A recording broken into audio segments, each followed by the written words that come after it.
And good evening, good evening, good evening, and welcome back to the Soul Citizens. I am GriffinGamingRPG, and we are back for another fun-filled week of Star Citizen conversation. And I'm back this week with two of my great co-hosts. I think we'll go ladies first today, and we're back with the Green-Eyed Gal, Gigi. What's up? Hello. How are we, Soul Citizens? Hey, Griff. Hi, fastcart. How we doing today? It's Sunday, y'all. Let's go. It's Sunday. You ready to go? You ready? All right. Well, and you've already introduced our second co-host, Mr. Fastcart. What's going on? And not much. I'm wearing my new shirt, Soul Citizen Red. So if I don't make it past 15 minutes, you know why. That's I'm just nice. a red shirt. You know what? I just noticed that you had a red one on. That's very cool. Nice little variation of color there. Standard Dev. A year with standard deviation. Standard Dev. You've made a year, 12 months. You. Yeah, we appreciate that, buddy. Thank you so much. And thank you, everybody who's here. I see Pops and Spaces out there. Standard Dev is out there. You all give us some shout outs, whoever's on the channel tonight. Let us know that you're here with us tonight. In fact, guys, something special might happen tonight. Let me see. Fastcart, do you know what the special might be? GG, do you know what the special might be? I hit 1,000 followers. We could possibly hit 1,000 followers tonight. We are at 980 followers, and we only need 20, GG. 20. I know. 20. 20 away. We're so close. All we need is 20. Fastcart, if for 20 followers, would you get up and do a dance for us for 20 followers? Would you do something like that? You don't want me to do that. We don't want you to do that. You don't want me to do that. Okay. All right. Well, I thought, I said, hey, for 20 followers. Okay. Well, who knows? Maybe we'll get those 20 followers tonight. Pops, good to see you. Unseen Cross, what's up? 07, thank you for being here. First chapter, what's up? Good to have you all with us tonight. Okay, you all might be. Who are you shouting at? Who else is out there? Did I miss something? Fist. Oh, Fist the Face is out there. All right. Colossal for 6 months. That's awesome. Thank you, Colossal. 12 months and 6 months. You guys are kicking us off real good. This is really awesome because this might help us get to be able to do what we want to do if we hit the 1,000 followers tonight. So you guys, if you got people you want to tell about the show, you all let them know about Soul Citizens. We are at 980 followers. Tonight might be a landmark night for us to hit 1,000. If it doesn't happen this week, it'll probably happen next week, but maybe we can make it happen this week. And if it does happen this week, something special will also happen this week. We'll do a very special giveaway tonight if we hit it. If we hit it. I thought about giving it to the 1,000th person, but then I was kind of like, that's not fair because everybody's kind of contributed to us getting to that number. So let's go ahead and make it available to everybody. So, but we are going to do a giveaway once we hit that 1,000. I will unfollow and refollow. Okay. Yeah, that's one way to do it. That's one way to do it. Putin, what's that? Putin barbecue? Poutine barbecue? Oh my goodness, I like that. Shake and bake. What's up? Raymar, what's up? Raymar, all right. Okay, so let's talk about, there's a couple things we want to talk about. First of all, you guys know that Star Citizen Update 3.13 was launched this week. It's live now. It's out of the PTU. A lot of folks have been in there playing it, having fun with it. Some people are ecstatic. Some people are like, meh, it's okay. I'm looking for 3.14. But I think we say that about every patch, right? We're always looking forward to the next patch, right? And so Fastcart I was wondering why my Discord was blowing up because 3.13 came out. Okay, yeah, that makes sense now. Well, I got to steal something from our good friend Paul Shelley over the Astropub. He called the next patch the Pie Patch, right? 3.14. I like that, the Pie Patch. Very nice. Yeah, I thought that was kind of innovative, the Pie Patch. And I will say this, the Pie Patch has a lot of cool stuff in it. So let's it won't be long considering we're already in the first month. We're ending the first month of the next quarter. So that next quarter will be here before you know it because CIG took a little bit longer getting this patch out. Fastcart, did you get a chance to download it yet? Download it, yes. Go into it, no. But I've seen some people, go into it and people are having fun. Okay. Gigi, what about you? Did you get to download yet or you haven't had a chance yet either? No, not yet. Not yet? I've been running like a crazy person for like 3 days. So. Okay. All right, cool. But at least you know it's live now, So that's the cool thing is that we're out of PTU. It's been interesting. We were talking about that the Rock DS, the double seated, rock. And some people, when we hit the Friday night show, Some people still didn't like it. Some other people said, well, it's starting to grow on me. I actually do kind of like it. So it's going to be interesting to see where that whole thing goes. I haven't had a chance to get into the DS yet. I was in this afternoon with Colossal and some other good friends of Standard and who else was it? Gaz and Nihilus, and we did some running around in the Connie and had a good time with that. But then I had to break off to get ready for the show. So yeah, if you guys haven't gotten into 313 yet, get into it, and we'd love to know what you guys think of it. Matt Style, good to see you out there as well. Nono Robato, good to see you as well too. Okay, let's jump into this show. The idea for this show, the Ultimate CitizenCon, you know, you guys don't know this, but we plan our shows out about 2 months out. Is that about right, fastcart? Maybe 3 months out? 2 or 3. Yeah, 2 or 3 months out. And so there's a lot of crystal balling when it comes to these topics that we come up with. And quite often the topics happen to land at a good time. And as you guys know, just recently they announced that CitizenCon this year is going to be a digital online event. And it just happened to be that our subject for this week was the Ultimate CitizenCon. And it's basically, we're going to be looking at some past CitizenCons, not the, you know, the normal presentations and stuff. We're talking about the actual con itself. And what we're going to be doing is kind of deconstructing it and then reconstructing it. In other words, let's say this was 5 years from now, 4 years from now. And let's say this, you know, Squadron 42 is out. Let's say that Star Citizen is fully running beyond beta, but it's actually a universe that's fully functioning. What would that convention look like? What would you want to see? What would make you go to a CitizenCon convention? What would lure you there to say, hey, I'm willing to spend this money to fly to Austin or to Los Angeles or Montreal or even London or Germany to participate in that? Gigi, did you know, you've heard of EVE Online, right? Yep. Okay. Do you know that annually they have their convention? And their convention is held in, does anybody know where their convention's held? Somebody in chat? And people go to this sucker every year. They started having it in San Diego so that people in America go in space. No, Roboto, no, not in space.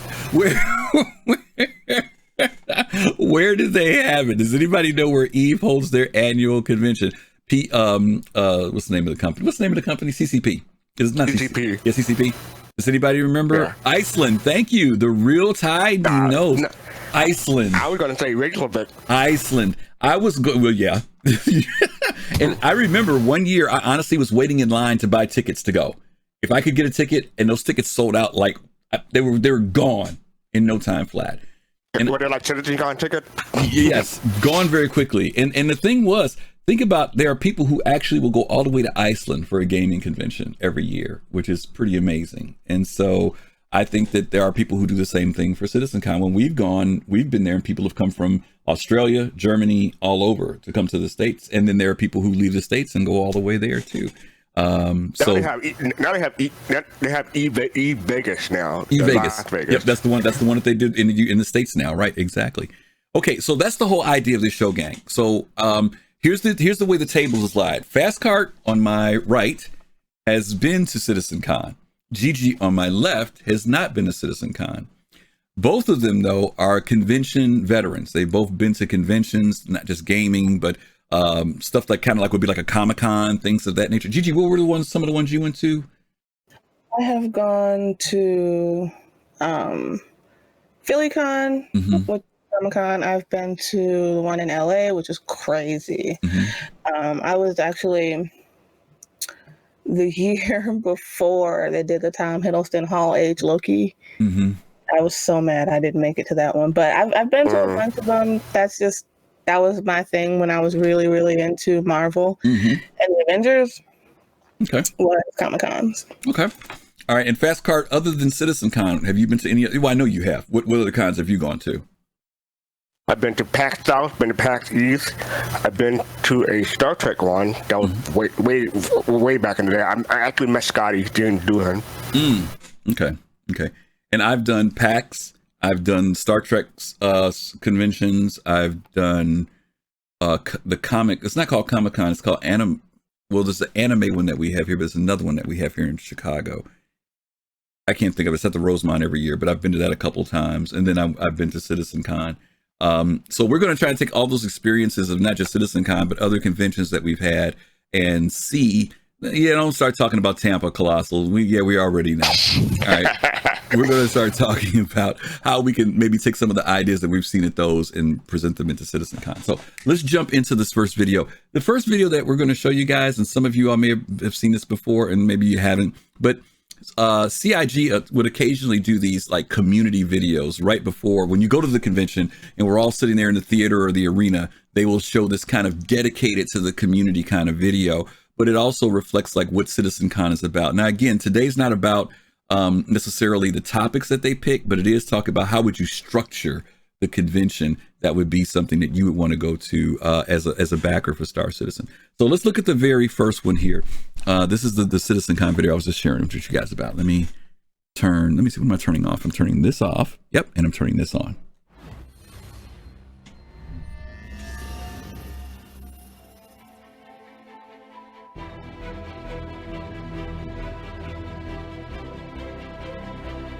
Star Citizen is built around community engagement. And from Austin, Texas, 2013, Los Angeles, Manchester, England, having that CitizenCon underneath a Concorde jet, and Frankfurt, Germany. CitizenCon has let fans enjoy that deep level of interaction firsthand.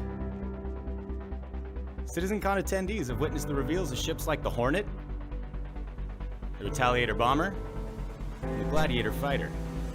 Allow me to introduce Pioneer, as well as future Star Citizen locations, from the desolate wastes of Hurston to the bustling city planet ArcCorp. They welcomed Aaron Roberts, the Cloud Imperium fold.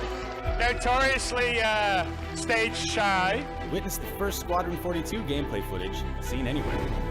That's why we shot for Squadron 42. Oh, that thing gotta be way bigger now. That script. You have won a dual XR9 285. All right, here we go.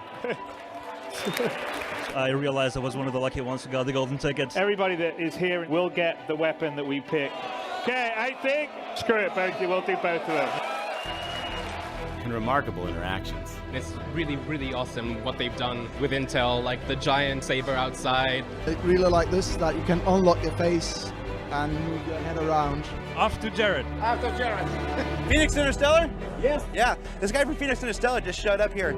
First-hand opportunities to pick the brains of developers and maybe even make your case for a ship or feature. The outpost be salvageable? I want him to be. I want to as well. But I want to say thank you for your hard work. You do. And now we should have a drink.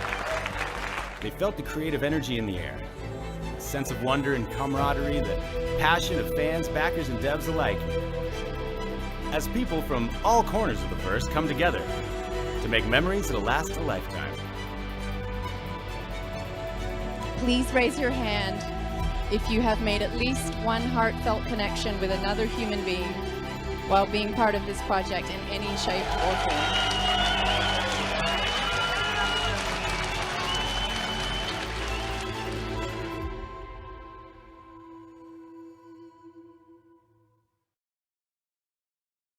Okay.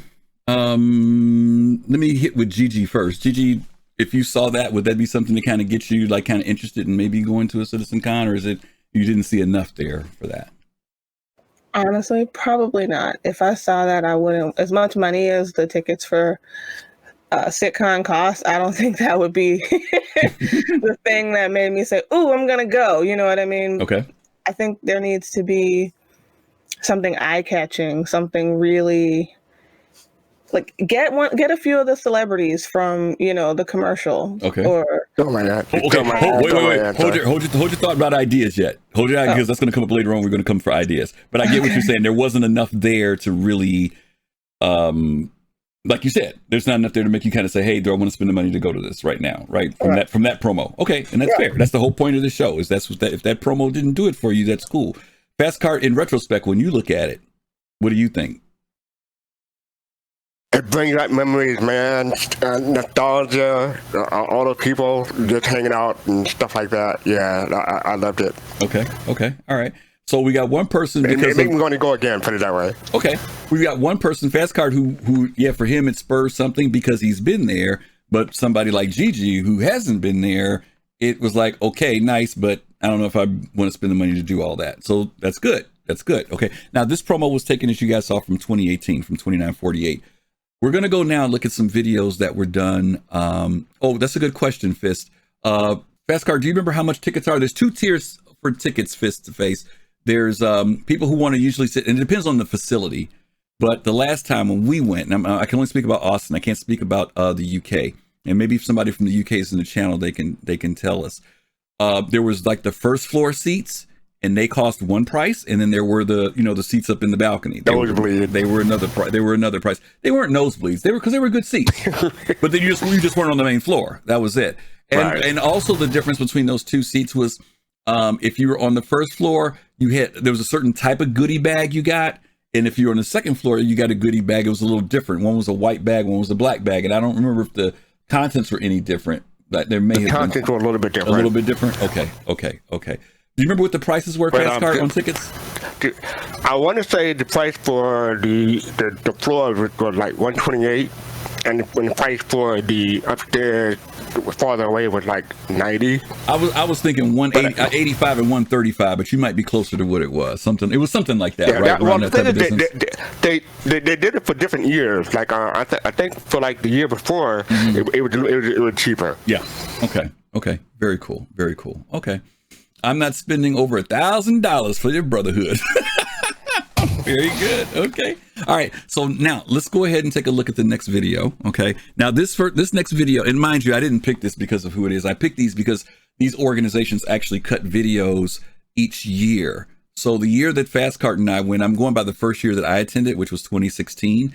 This was a video that was cut by Test Squadron. I cut out most of the test stuff, but you'll get to see what it is that they show. So let's take a quick look at that.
Okay.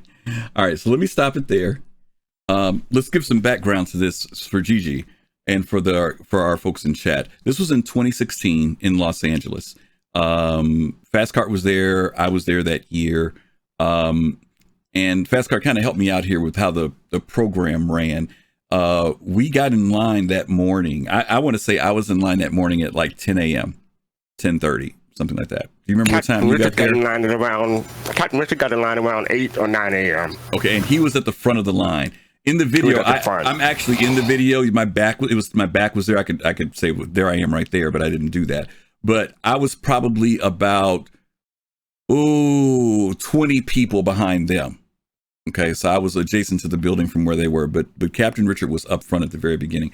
I don't think they let us in until because they ran late.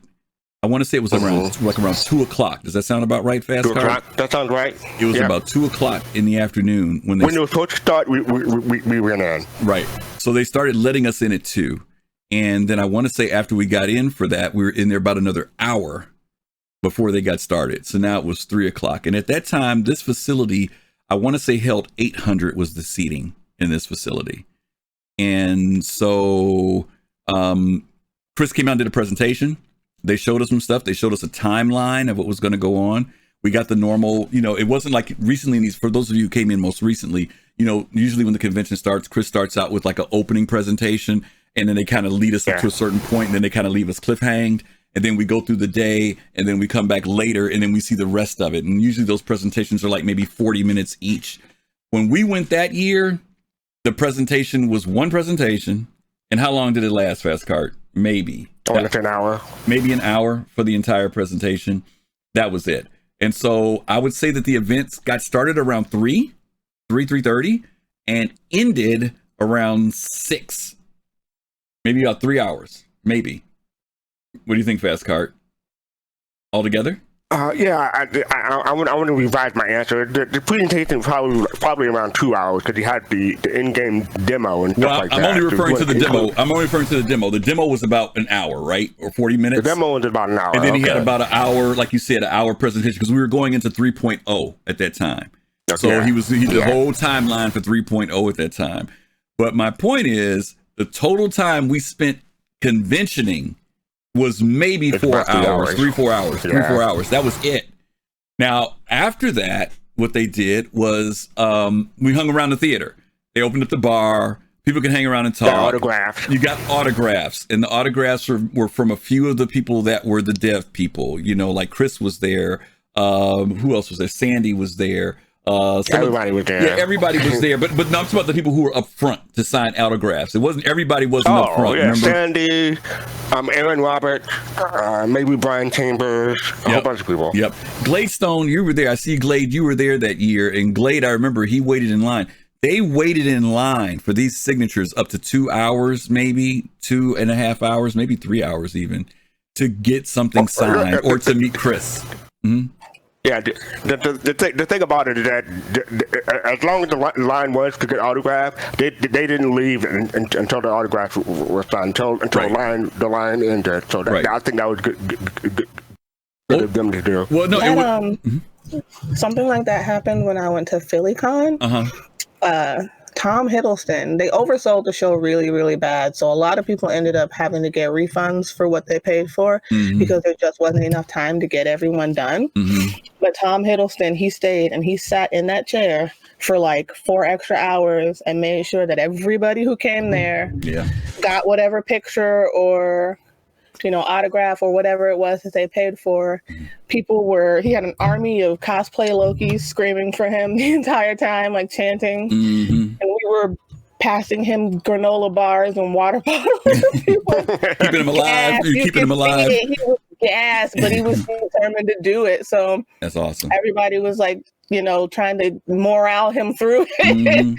And he got through it. I could not believe that. Most of them left. Most of them like, guys, we're sorry, but we got places to be. We have to go. He made it. He did. He made it through that. Yeah. Well, that's awesome. I mean, the fact that he did, and this is what they do too. Chris, literally you get to meet Chris Roberts, and it's not the typical, like you were talking about, Gigi, it's not just signing the thing and walk away, but you do get a few minutes to speak with them, and ask him a question or take a photo with them. So it was nice. Now for me, I didn't care about it that much. I wanted to, but when I saw the line, I was like, man, I'm going back to the hotel. I stuck around till like maybe 9-10 o'clock, and I was gone. Now Glade is in the chat. Glade brought his, let me show you what he brought. If I can reach it. Hopefully I won't yank my headphones off doing this, and I probably am going to. Glade, remember this? Glade brought this thing. I don't know if you guys can see it. I'm blocking my own self on my screen. This is the book that you can get, guys, the jump points. And if I'm remembering correctly, Glade, you had volume 2 that year, or volume 1. but he brought it to get Chris to sign it. Yeah, he brought it to have Chris sign it, and he waited for it. He was diligent and hung in the line to get it. So a lot of people will have items like that, those one of a kind or something that they've ordered off the marketplace store, and they get Chris to sign it and put a nice little note in there or something, or Sandy, or take photos, or whatever the case may be. Well, in 2016, what you got? What you got? Oh, Pico, yeah, get your Pico signed, yeah. Well, in 2016, that was the year of the Polaris. So they had a Polaris brochure, and hoping people got them to sign that. Right. That's what people were signing. Right. I even got the lawyer. I can't remember his name. The other guy who's like at the top. Yes. I know you're talking about. We'll think of his name in a minute. It'll pop in my head.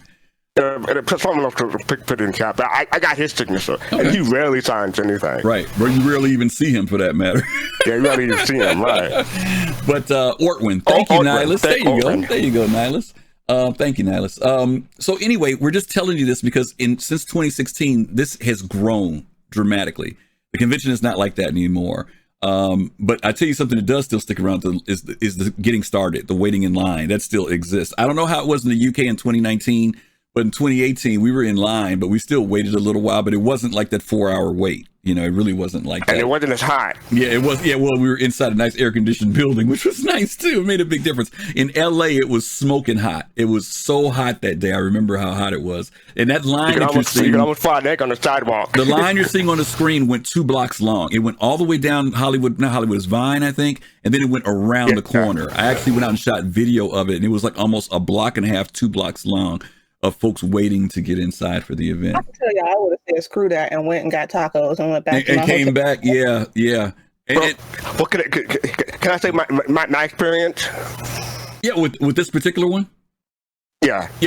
So they said if you have a disability or if you have special needs, send in a ticket and they will take care of you. So I sent in tickets. Yes, I'm in the car, and I have the people who want to come with me.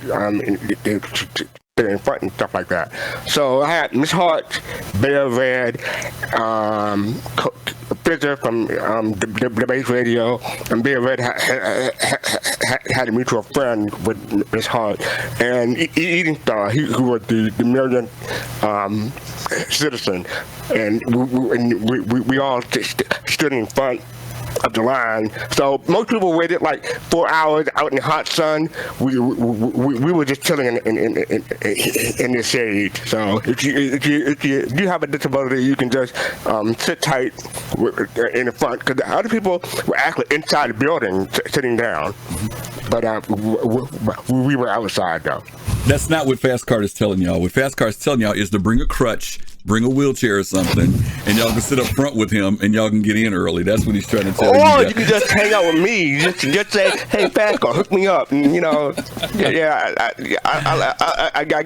give you the hookup. No, actually, it is nice that they accommodate. Not only did they accommodate you for the line, but they also accommodated folks inside the theater too. They had an area there for folks that they make sure they give everyone water and water bottles and stuff like that. Yep, absolutely. Okay, so let's move on past this one. And by the way, Gladestone, I saw your remark about that pizza that we got.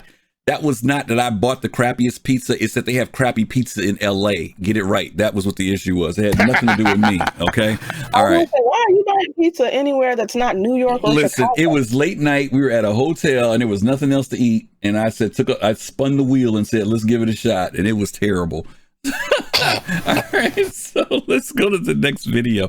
This one is CIG's coverage of the Austin in 2018. We were returning to Austin, Texas, which was the place we had the very first CitizenCon in 2013. It was our biggest community celebration today. It was very cool. Yes, it was. Mosta, thank you for the bits. Thank you. Because they worked some long hours. There was a lot of stuff going on. Lots and lots of things to do. There was 2 tracks of panels, other presentations, demos. There are a lot of little details for fans and backers to discover all day long.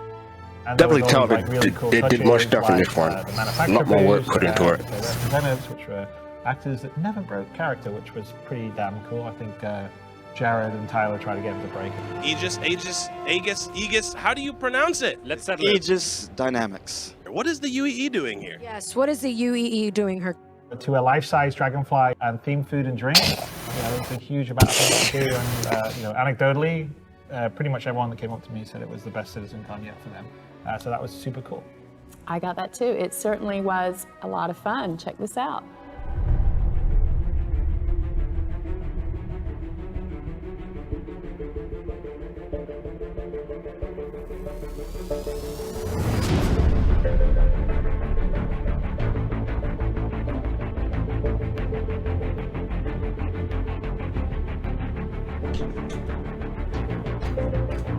What's your name? Can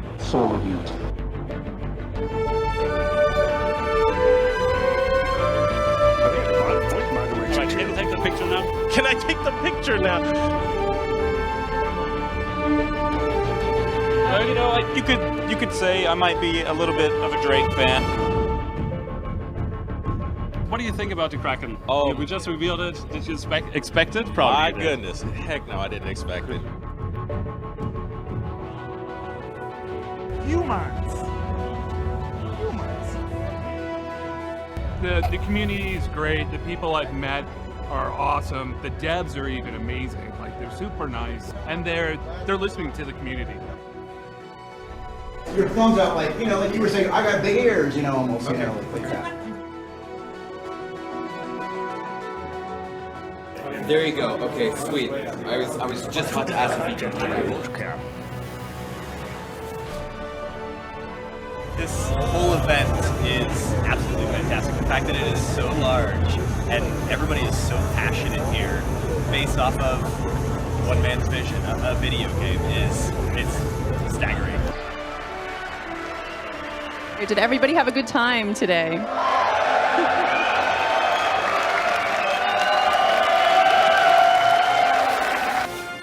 There we go.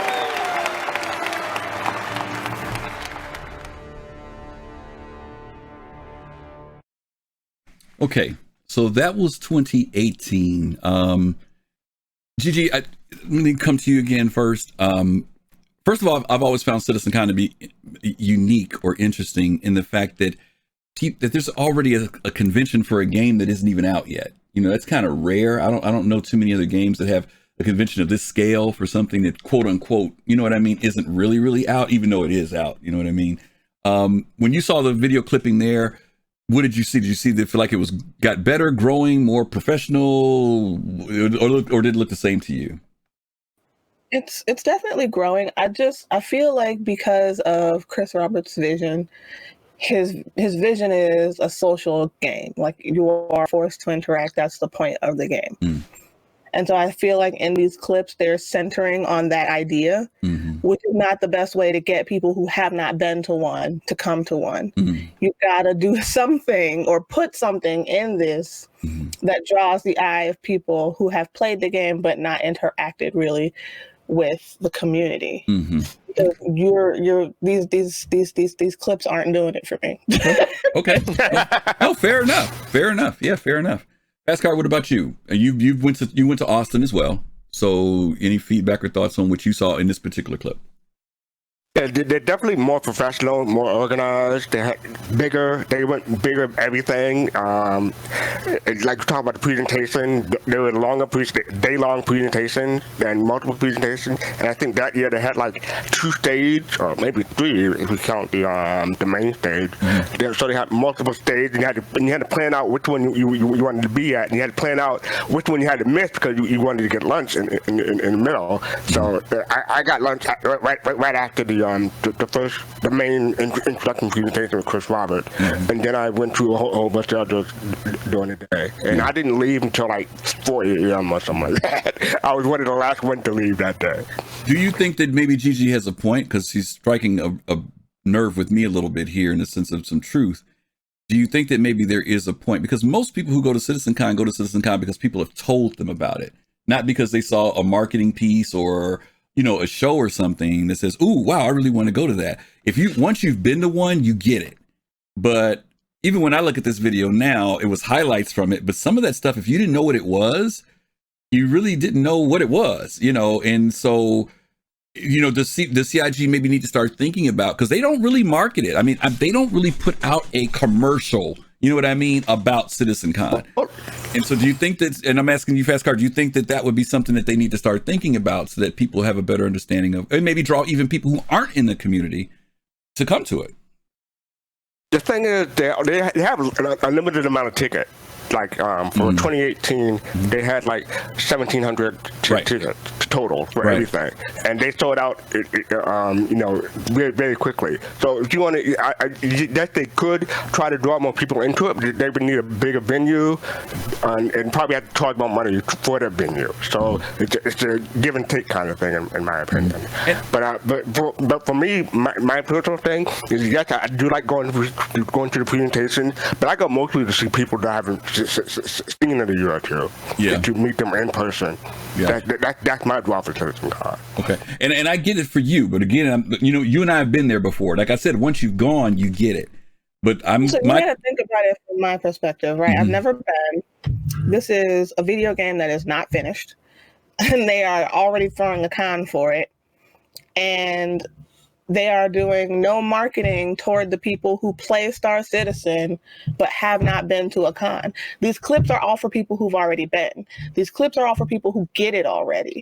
I don't get it. I don't know what's happening in these clips 9 times out of 10, and these clips don't entice me to spend $1,000 to go to LA, pay money for tickets, pay money for flights, pay money to stay somewhere, pay for Ubers to get me around. And what am I going to go do? Listen to people talk to me for a full day? I don't know that I want, I don't know that's something that's enticing me. They got to come a little bit harder than that for the people who do love Star Citizen, but just, this ain't it. Okay. And again, that's why I said there is no commercial. There is no true marketing pitch. What we get is either a retrospective of the event, which is basically clips. If you went, you get it. If you didn't go, if you're, maybe you might get some of the stuff that was there. Like, for example, one of the, and I meant to play the video while we were talking so that people could kind of see what we were looking at. There was a scene there of them doing the mocap, right?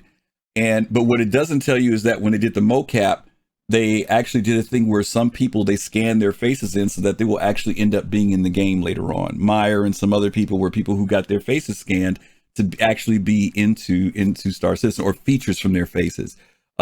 So that's why, again, why we're doing what we're doing today. We're trying to say, how would you build, if you want to really build this convention up the way it will be, to not only bring in people who are already players, but maybe people who've never been to the convention, or people who don't even know about Star Citizen, because eventually this game is going to be released. And my question is, like I said, I don't want to go to LA again for 3 hours, even though that isn't what happens now. I would like to see it expanded further. And Fastcart, you do mention the economic aspects of it, of if you do move it, because each year it's gone up in population, right? I don't know does anybody know how many people were at the UK show in 2019? Because in 2016 it was 800, and in 2 years later it doubled. We were at 1,700. Now that following year in 2019, if I'm remembering correctly, those tickets didn't fly out the way they did in 2018. It took a little while for them to get rid of them. 1,700, but I don't know what to do with the exact demo was. Yeah, but it took them a while before they got rid of the tickets that time. Now that might have been, I don't know if that was because something was going on in the UK or what, but I do remember they had tickets left over and they were a little concerned about it. Most of you want to see CitizenCon come to Australia. It can. We've got plenty of people. They got servers in Australia. There are plenty of people that probably would go to Australia. Okay. All right. Let's go on. We got some good pros and cons in relation to this. Some of the things that you guys see in here, the scale models, that was something that they added that was new. Both the ones that fit inside a room, as well as you guys saw, the yellow jacket that was outside. It was a 3/4 scale model that was very popular. People loved going out there, taking photos on it, getting partnered up with somebody on the back in front of it. The area that you see that looks like people sitting outside was an actual concierge area for people who were concierge. You had your own bar area where you could hang out with your friends and stuff. I mentioned that they had the mocap area where you could go in and learn about mocap and actually be recorded doing some stuff in the game. What else did they have going? Oh, the role play people. They had role play, yeah, that's a big thing, which was really big. All the ship manufacturers had a area, like their own table, and Aegis and Drake and everybody. But then they also hired actors, professional actors, to come in, gave them scripts so that they would know all the history and lore of those particular companies. And so when you went to talk to them, if you went to the Drake table, These were employees of Drake that were there speaking on behalf of Drake, and you could ask them about any Drake ship and they could answer you. They didn't just give you some offbeat answer. Each one of those ship manufacturer tables also had goodies to give you for your goodie bags. It might have been a keychain, a light. It might have been something, you know, something for your cell phone, whatever. But they had a lot of free things that they gave away, which was neat. Like, they need to feature these ideas. Do you see what I'm saying? Because I'm gonna go, clearly, because I know people who have been, who've told me how great it is, but it's just, it doesn't work if you don't know. Like, if you don't have someone who's telling you about it, or it puts you in a really weird position to want to fork over that kind of money to do that without any knowledge on what's happening, what's going to happen, who's going to be there, and what's going on that's getting you your money's worth. Can I ask a question? Sure. Like, you say you didn't want to spend all that money. Well, how much money would you be willing to spend, given what they've done now with the lack of marketing for CitizenCon? Probably like 500. And that's probably just, like half of what it would cost me. And Gigi, correct me if I'm wrong. What you're saying is you don't see the value in it right now based on what they're showing. Right. Exactly. That's what she said. It's not that I don't think there's any value. I just don't see the value in the clips. And that isn't that doesn't work for a good portion of the people who play their game. And this is a business. Bottom line is, more money is always more money, right? So yeah. Do what you got to do to make your money, honey. And well, let's think about it too. Going to a convention like this is no small task, right? I mean, it's not for the faint of heart. You got to save some money up. Airfare, and particularly, like, for example, fastcart's on the East Coast. He's on the East Coast. And if it's in LA, that's, you guys know, from New York, from Boston to LA is no small task. From Chicago to LA is no small task. To go to Austin is no small task. God forbid you think about going to London or going to Germany, right? Which a lot of people do. But by the time you get your airfare, let's say you get a great deal for your airfare, less than $500, right? But you all know that Los Angeles is expensive, and to stay in Los Angeles may cost you, depending on how ritzy you want to be, you could spend $150 a day minimum on a room. If you're there 3 days, you've spent another almost $500. As again, Gigi said, you're at $1,000. You almost spent enough money for rent for 3 days. Yeah, well, three days. More than enough money for rent for 3 days. Well, we haven't put in food, right? We haven't put in any other activities. Hotel, so you got to eat out for Uber. meals. Yeah, the Ubers. Yeah. So by the time you get through, it might be closer to $1,200 to $1,500 right, and then by the time you're going to go to Bar Citizen, so you're going to be drinking, and that's another $150 in a bar, because bars, you know what I mean? So it's like you're really pushing at about $1,200 to $1,500 for something you don't even really know is going to happen. Yeah, Gigi, you'd save about $200 because guys would be buying you drinks. Trust me, you'd be all right. The rest of us would be broke, but. But you save about $200 off your bill. I can tell you that, because I can tell you, if you want, I will take to McDonald's myself. McDonald's conversation. Yeah. Hey, Fist, am I lying? Fist, am I lying? If I'm lying, just say it, brother. Tell me if I'm lying, okay? All right. So let's go ahead and go to the next clip. Now, this next clip was done by Black Diamond, and this was done in 2019. I'm giving these folks credit because this is their video that they put out as well. Okay, by the way, at the end of the convention every year, in case you guys don't know it, Chris always comes out and they basically do a birthday anniversary thing for Star Citizen, and that was the 6th year in 2018 for development. So that was in Austin in 2018. Yep, so we're year 9 now. Okay, so let's take a look at the next video. This is by Black Diamond Organization, and this is in the UK. Tram now leaving the station. Stand clear of the doors.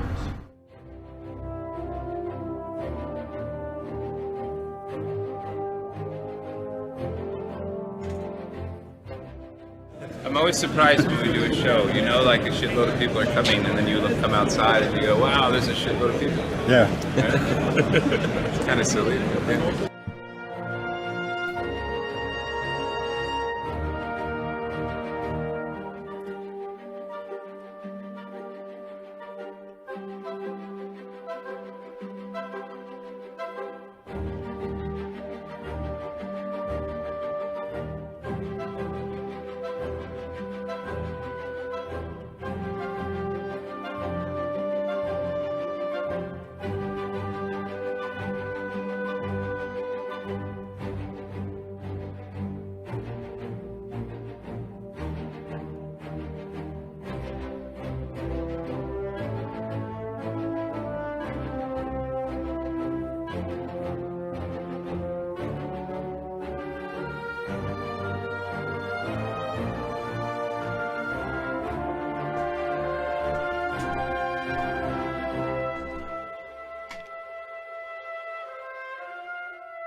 we learn today? We've learned that no amount of preparation, planning, or wherewithal can save your voice when you have 14 hours of rehearsal, preceded by 14 hours of planning, preceded by 4 weeks of embedded work here in the United Kingdom. We've learned that the Star Citizen community is absolutely worth it, so none of that fucking matters. And we learned that this isn't the first time, it's not the last time, and it'll be one of just many more times this exact same thing happens all over again. So for Inside This Dude's Camera, I'm Jared Huckabee, and I'll probably never see you again. Okay. Now, that was 2019 in the UK.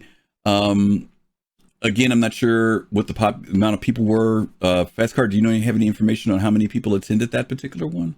I just know it was less than 1,700. I don't know how many tickets there were. It was less than 1,700. Okay, cool. It was smaller than Austin. Oh, it was smaller than Austin. I believe so. Wow. Okay. That's what I want to say. Okay. This show, though, was laid out much better than Austin was to me.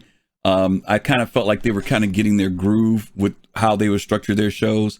They ran the multiple stages. They had definitely a nice solid schedule. I think one of the things that's always disappointing anytime you go to any convention, and Gigi, maybe you've experienced it before, where they've got multiple shows running at the same time. You got to pick and choose. Can't make it to everything. Yeah, you can't make it to everything.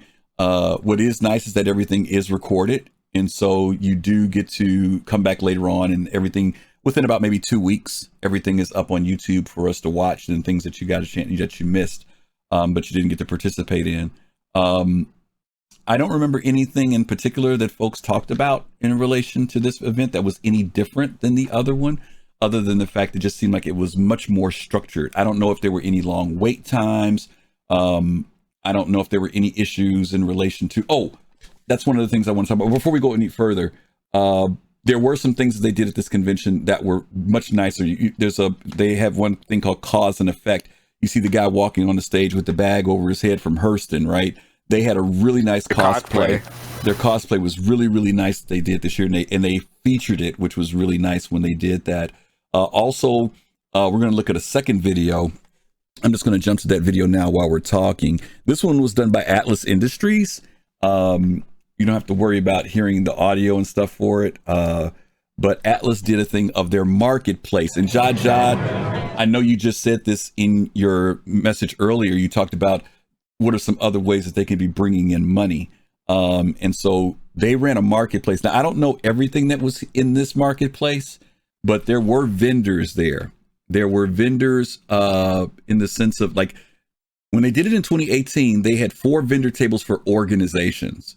Tess was one, Atlas was another one, Segelian's group was one, and his fueling organization. And the fourth one was the guys with the race, the Daymar Rally. Those 4 had tables in 2018. In 2019, on this video, as you guys can see, it expanded to a full-size marketplace. So I don't know if there were, I think there were.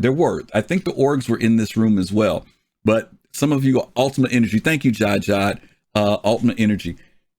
Some of you all know there's a gentleman who has learned how to do the Banu language, and he had a table there where he would write out something for you in Banu if you wanted something done. You can see there the Test Squadron had their vendor table.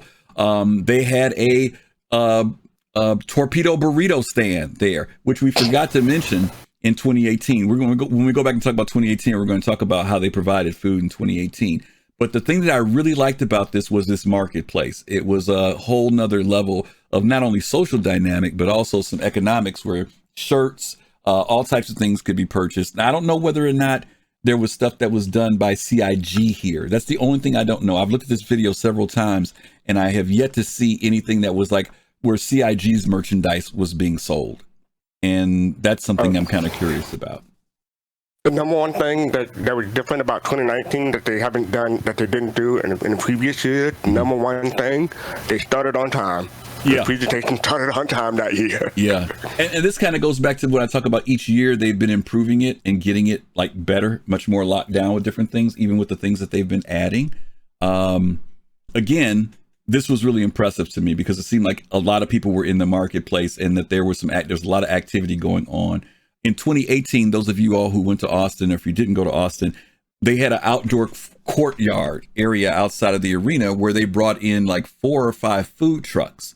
And one of the coolest things that they did with those food trucks was that one of them was a Big Benny's truck. Literally, the truck was painted with the whole Big Benny's moniker, all the everything that was on it. They had the Big Benny's food boxes. They have them here also in 2019. But they served us the ramen noodles, and there was one with shrimp, and there was one with something else and something else. And it was kind of a really cool thing to kind of translate something from the game into real life. And there was a line at that truck all day. There's the Big Benny's thing right there coming up. You guys will see it right now as the camera's pulling up to it, where they were serving Big Benny's. So we're kind of showing you guys these things so you can kind of get an idea of what has happened in CitizenCon and how over the years it's been growing. Again, growing for, as Gigi mentioned earlier, a game that's not even really officially out there yet. But I will say that this one looks way more polished than the other ones we've looked at. Okay. This one looks more comfortable. The space looks more open. There are things in it that attract me. Like I would want to go to the Big Benny stand. I would want to go to the Cassava. You know what I mean? Like these are types of things that you should be doing. I would want to go to the Banu stall where some dude could write me a message in Banu and I could get it as a tattoo. Like that is the type of thing that I go to a con for. That's the type of thing that you should be marketing when you want people to come to your con. Because mocap, I would love to do that. That sounds so cool. Why aren't you telling people that that is something that is available at your con? Okay, good. There's the Whitley's. There's the Whitley's table there. With the person with Whitley's, she talks to you and gives you some stuff for the upcoming the anniversary about Whitley's guide. So that's there. Like I said, they had at the marketplace. This is the first time that I saw it. They didn't have this in 2018, so this was very, very cool. And I was like, "Dag, I wish they had did that when they were here." So hopefully this idea will continue. Okay, so let's change the gears. Okay, we're going to close this out. Okay, and we're going to go. Now we're going to talk about, and we kind of gave some ideas of the things that we liked. And maybe I'll go with Gigi. I'm not going to ask you about what you like about CitizenCon because you haven't been. What I will talk about though, what are some things that you liked when you went to other conventions? What was the things that like drew you to come? Was it celebrity? Was it the fact of meeting people? What was it that drew you to other cons? Well, for one, anytime I went to a con, it was all of my good friends from around the U.S. You know, we're all going to this one. Save up your money. We're going to see each other for the first time in like a year or two, right? Okay. And then, of course, celebrities. Like I've got pictures with Anthony Mackie. I've got pictures with Haley Atwell, Chris Evans. What's the other? Sebastian Stan, Tom Hiddleston. Like that, you go for the celebrities, you go for the pictures, you go for like the cool moments. Somebody's gonna get proposed to probably, you know, like you go to eat a crappy $5 hot dog from a stand. Which, by the way, John Cena cut me in line for a hot dog at PhillyCon. He came out of this door that you couldn't really see that was there. He slides out. He's like, hey, I just want to get some food before the mob sees me. And I'm like, yeah, you know, hurry, get your food. And he got a hot dog and then he paid with a 50 and told the lady to just pay for everybody behind him until it was gone, which was pretty cool. Okay, that is cool. That's cool. Fastcart, you're a veteran. Was 2016 your first convention or did you go to one before that? In 2015? My first CitizenCon. It was the first one, CitizenCon? Okay, it was the first one that you went to. Okay, as well. All right. So okay. Oh, thank you. Oh, Monster, thank you. Yeah, thank you. Another 50. Oh, wow. I did forget. In 2015, CIG did come to Boston PAX East, and they did the whole State of All presentation. So technically, that's my first thing. But that's 2016 the first time I traveled in it to one. Okay. Yeah, some of you guys may remember that CIG in the early days would go to PAX, they would go to GamesCon, and they would go to, and even went to DragonCon, if I'm not mistaken, one year. So they used to go to some of the other gaming conventions, and then they've kind of shifted from that since and kind of focused in on their convention. In fact, when Star Citizen was first announced, it was announced at GDC at Gamescom in 2012. So yeah, that's how things have progressed. I'm going to show you guys. What? By the way, I just wanted to show, this is the background from 2018 where they had the food truck and everything. Give you some idea what it was like. You can see 3 of them there, but I think there's an extra one that also. There's a 4th one. Yeah.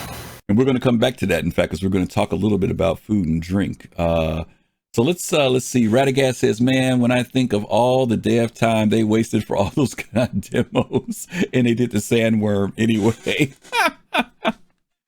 I know, Radagast. This depends on how you want to look at it. It's a matter of perspective. All right, so I want to show you guys flash some things on the screen and then get your thoughts and opinions on it. So let me start with the very first item here. Turn that off and turn this on.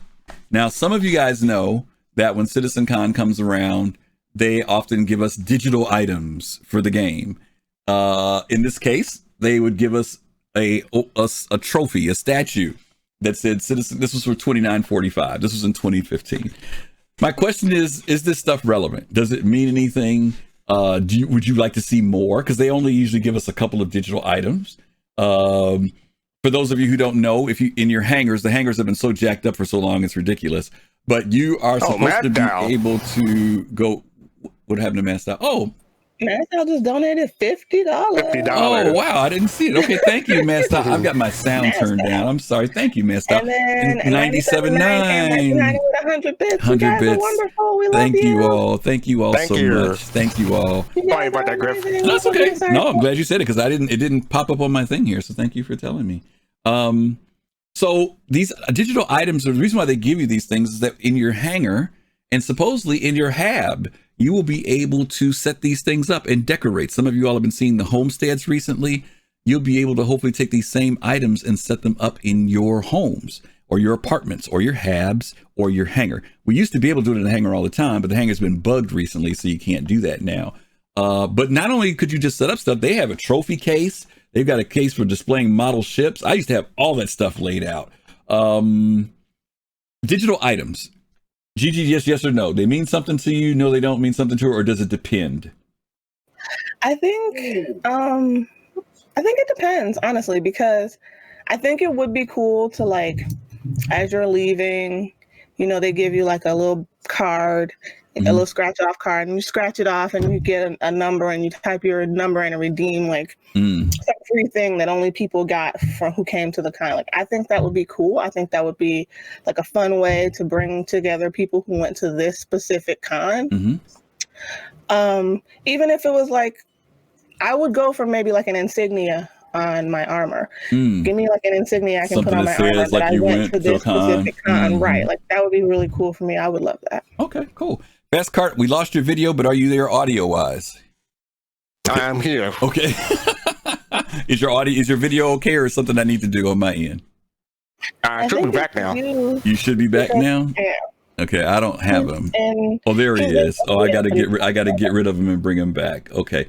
fastcart, go ahead and talk digital items. Mad Style gifted 10 subs, sir. Mad Style. Oh my God. Thank you, Mad Style. As always, Mad Style. Always mad. How you doing, buddy? Mad Style. Okay, thank you, Mad Style. fastcart, digital items, yes or no, or depends on what they are?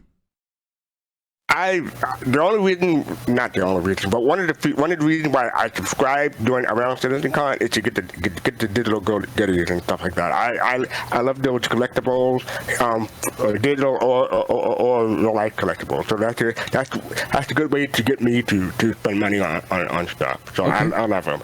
The only thing that maybe I'll save my suggestion for later. Okay. All right. Fair enough. Okay. So let me ask you this now. Here's another one. Now, this is something that isn't in the game. What about real items like this? Gigi was talking about the marketplace was something that would really draw her attention. Would you all spend money? Do you think that they should have like items like this that you could actually buy instead of this digital items, but something like that? absolutely. Every Comic-Con I've gone to, like a big portion of it was spending way too much money that I did not need to spend on crap that was not going to do me any good. And that was the fun part. I was finally just kind of spending money for the fun of it. You know what I mean? You go, you buy t-shirts, you buy Funko Pops, you buy all the crap you don't need that you're going to come home and put on a shelf and be like, that is so cool. I can't believe I bought that 5 years ago at whatever place.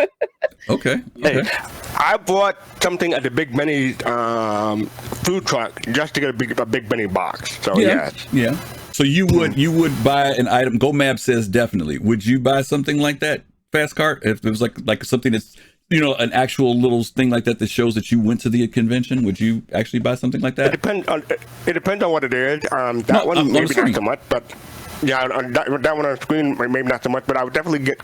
I love those brochures and stuff like that. No. I ain't talking about brochures. I'm talking about something, not the stuff they give out. I'm saying, would you spend money on a real item instead of the digital trophy? If they had that real trophy there to say that you went, would you buy it? This one specifically, it depends on how much it costs. Okay, but let's knock out the factor of cost. I guess what I'm trying to look at is demand. I don't want to deal with cost because we already know cost is a matter of what people feel value. That value could be different. Right. I'm talking about physical items that you could buy, because right now they don't give you physical items to buy in relation to the convention. They give you brochures and stuff like that. So to answer your question, yes, I would normally buy a physical item. This one particular that doesn't interest me as much. Okay. That's why I'm saying. I got you. Okay. All right. Cool. All right. Let's take a look at the next item here. This has to do with cosplay.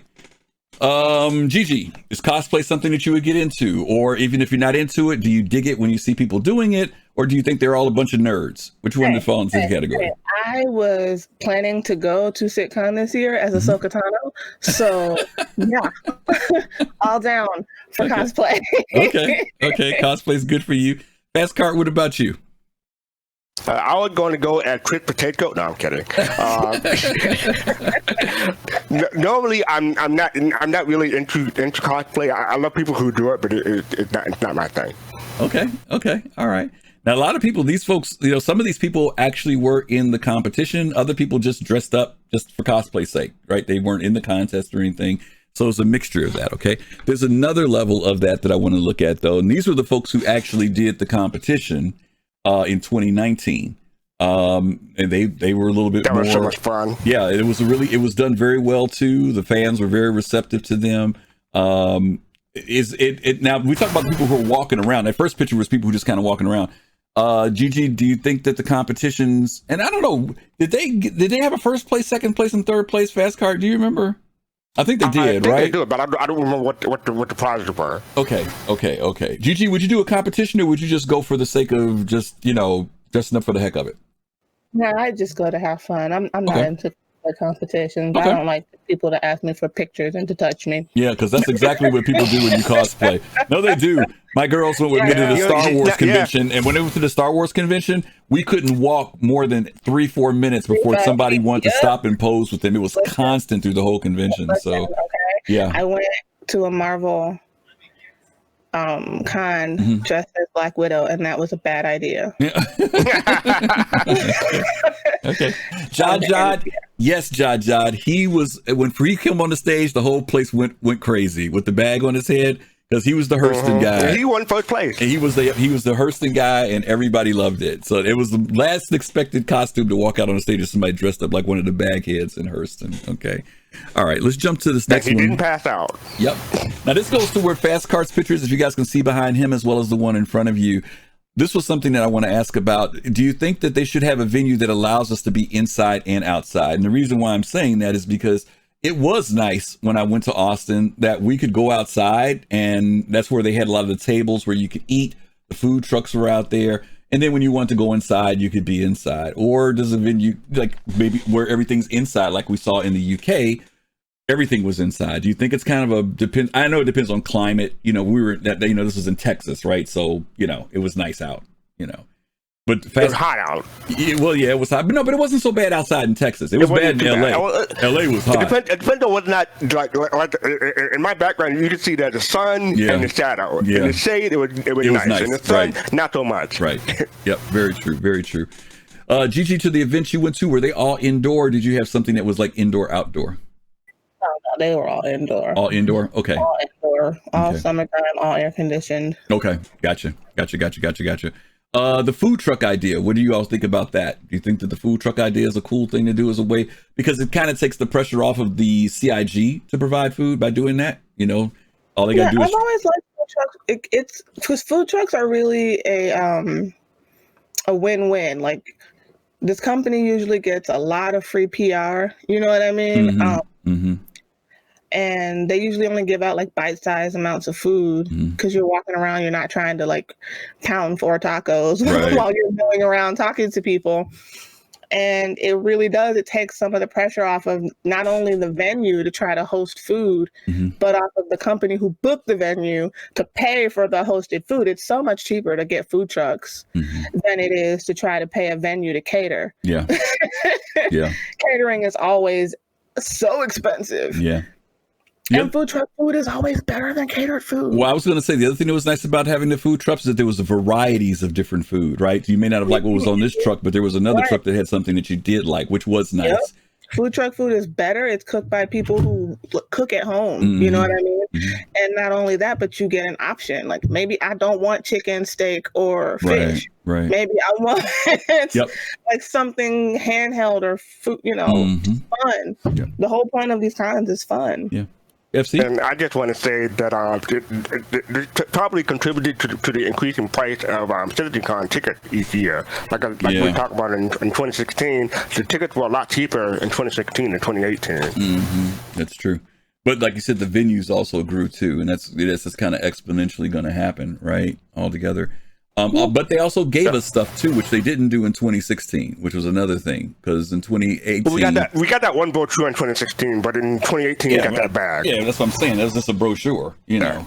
I am okay with, you know, as the con becomes bigger, it costs a little more because you got to get a bigger venue and you need more food trucks, and there's a lot that goes into hosting a large event. So as things get bigger, they're a little bit more expensive, but if they're just charging you an extra $5 to make a much better event, it's worth it. True. Well, the one thing I've hated is going to a con that I spent like $500 on tickets and all this money to get there, and then all I'm doing when I get there is milling around. You know, you get there, there's nothing to do. Literally all you're doing is milling around and taking pictures, and that's it. And it's boring, and you're annoyed that you spent all this money to be in this place to walk in circles. The ticket for CitizenCon was like $85 to $125 or something like that. But they also had a separate event for Bar Citizen, the CIG Bar Citizen, and that was $6 and some cents for the to go. And then there you did just mill around and you had to buy drinks. Don't get ahead of schedule. Don't get ahead of schedule. Bar Citizen's coming up down the road. Down the road. It's okay. Okay. Digital goodies pack. Some of you remember, was it last time they did it in 2019? 2 times. Last 2 times. Did they do it in 18 too? Okay. So now this is controversial, right? The digital goodies pack is something that you have to buy from CIG if you want it from CitizenCon. And basically, this is for the people who don't go to the convention, but they want some type of memorabilia from it. And so they create a digital goodies pack, which, if I'm remembering correctly, in 2018 consisted of a knife, the knife that we have in the game. You got the digital knife. You got, I don't know if it was a suit of armor. I don't know. You got a jacket, that trench coat, that long trench coat, leather trench coat.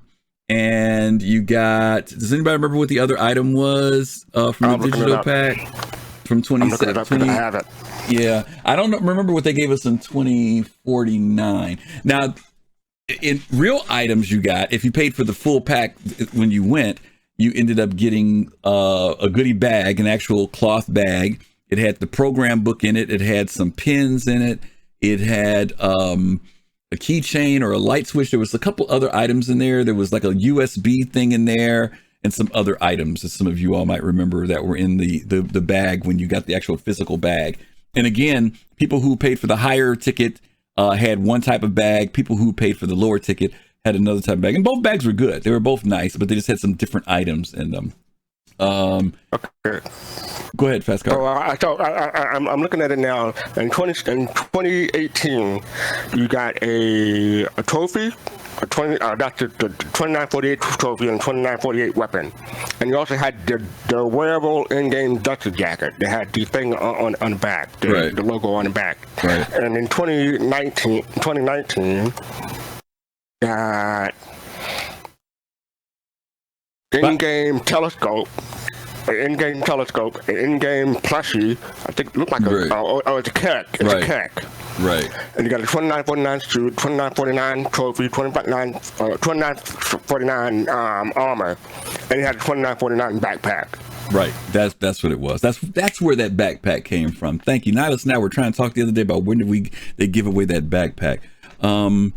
So let me ask you this then. Digital items, cool, not enough of them, don't care about them. GG, what about you on that one?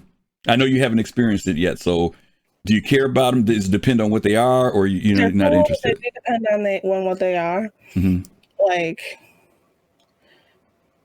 because I don't want, how can I put this?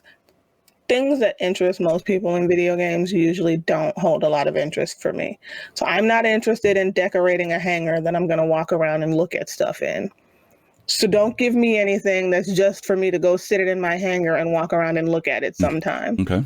You know what I mean? But give me something that I can use real time in game, like the knife, like the backpack, like some sort of insignia I could put on my give me something I'm going to use. Don't give me something that just looks pretty. I don't like aesthetic things. Yeah, fair enough. Practical. You want something more that's practical if you get something, basically. Right. Okay. I want a practical use. Okay.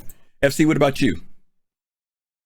I used to be all about the flares. I still am about the flares, but since Hangar's been broken for the past years or so, not so much. So yeah, I'm more like GG now. Give me a suit, give me a backpack, and I'm good.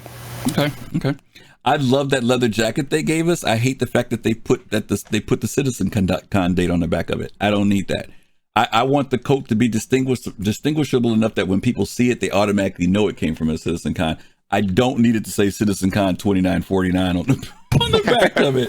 It's a terrible fashion statement, or maybe make it based on one of the designers that are in the game, one of the brands, right? That the only way you're able to get that coat is if this particular manufacturer makes them for the convention. Put some lore behind it. But I don't need to see necessarily, that 2949 on the back of my jacket. That drives me crazy. All right, let's talk about this game food. Are you hyped, GG? If you were to go to the convention and see a Pips stand or a torpedo burrito or a Big Benny's? I love Mexican food and I love noodles. Okay, so. but I'm saying the game translation aspect of it, is that kind of cool to you? The fact that they bring that? Really cool. I think that the point of a con, specifically about a con, as we say, it's a game that does not fully exist yet, is interacting with things that are in the game. Like, that's the point of usually video game cons. So bringing as much of the game to the realism is the purpose of the con. I would love that. That seems very cool. Okay. FC, what about you? And did you eat at the Big Benny's truck? Did you eat at the Big Benny's truck? You did. Okay. I did. Okay. I did. And the thing is, I'm not a spicy food type of person, but you had to get the spicy food. Yeah. Same here. Thing in order to get the Big Benny. What do you call it? The cardboard. Box. The box. Big Benny box. Yeah. But the thing is, I was kind of sneaky. I got them to put the food in a regular container and just give me a clean box. So I never got a messed up box from them. Very cool. Very cool. Well, I love the idea of them. If they translate CIG, please feel free. Translate anything that's branded into the game, into the event. Just like you guys brought the ship manufacturers in.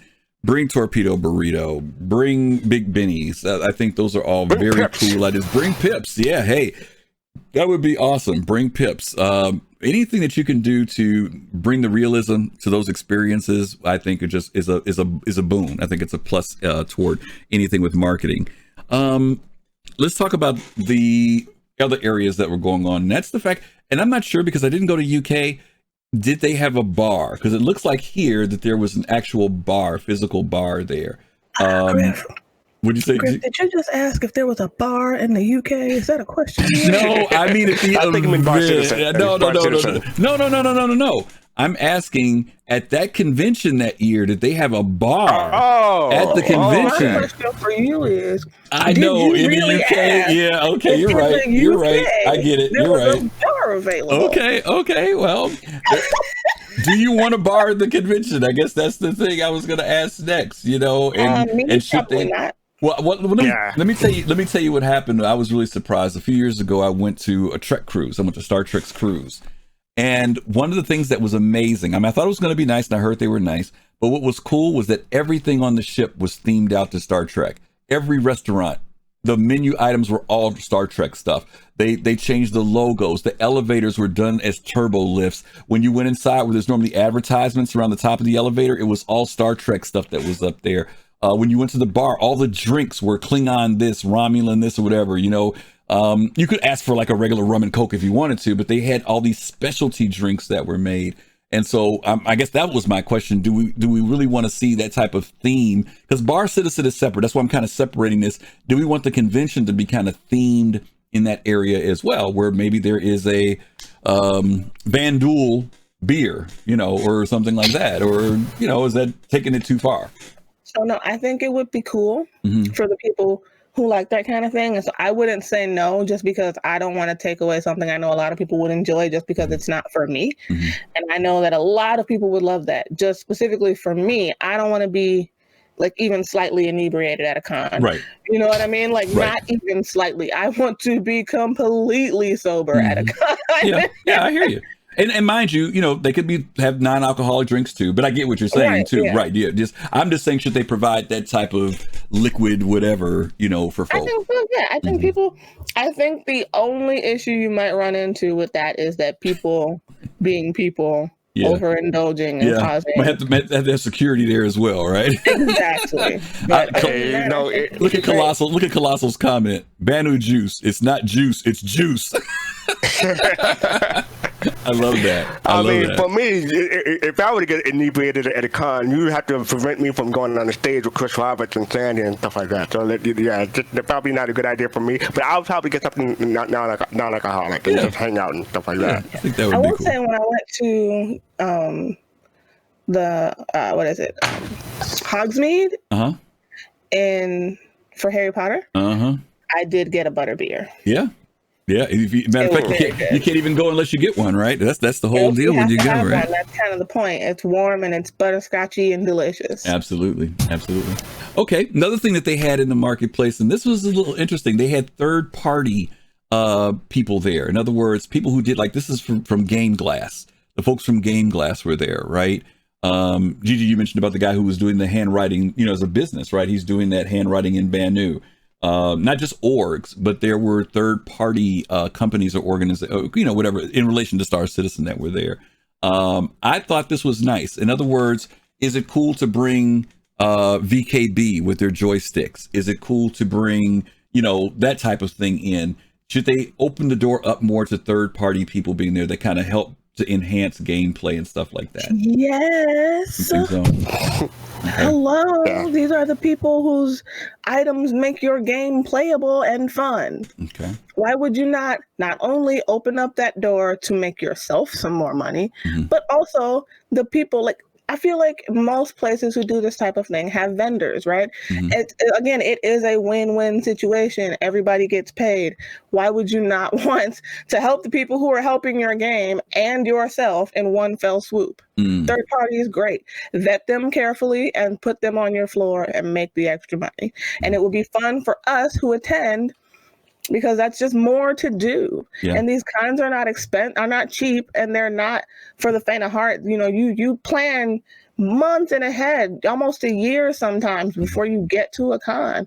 So make it as fun as possible when I finally get there. Okay, very cool. FC, what about you? What do you think?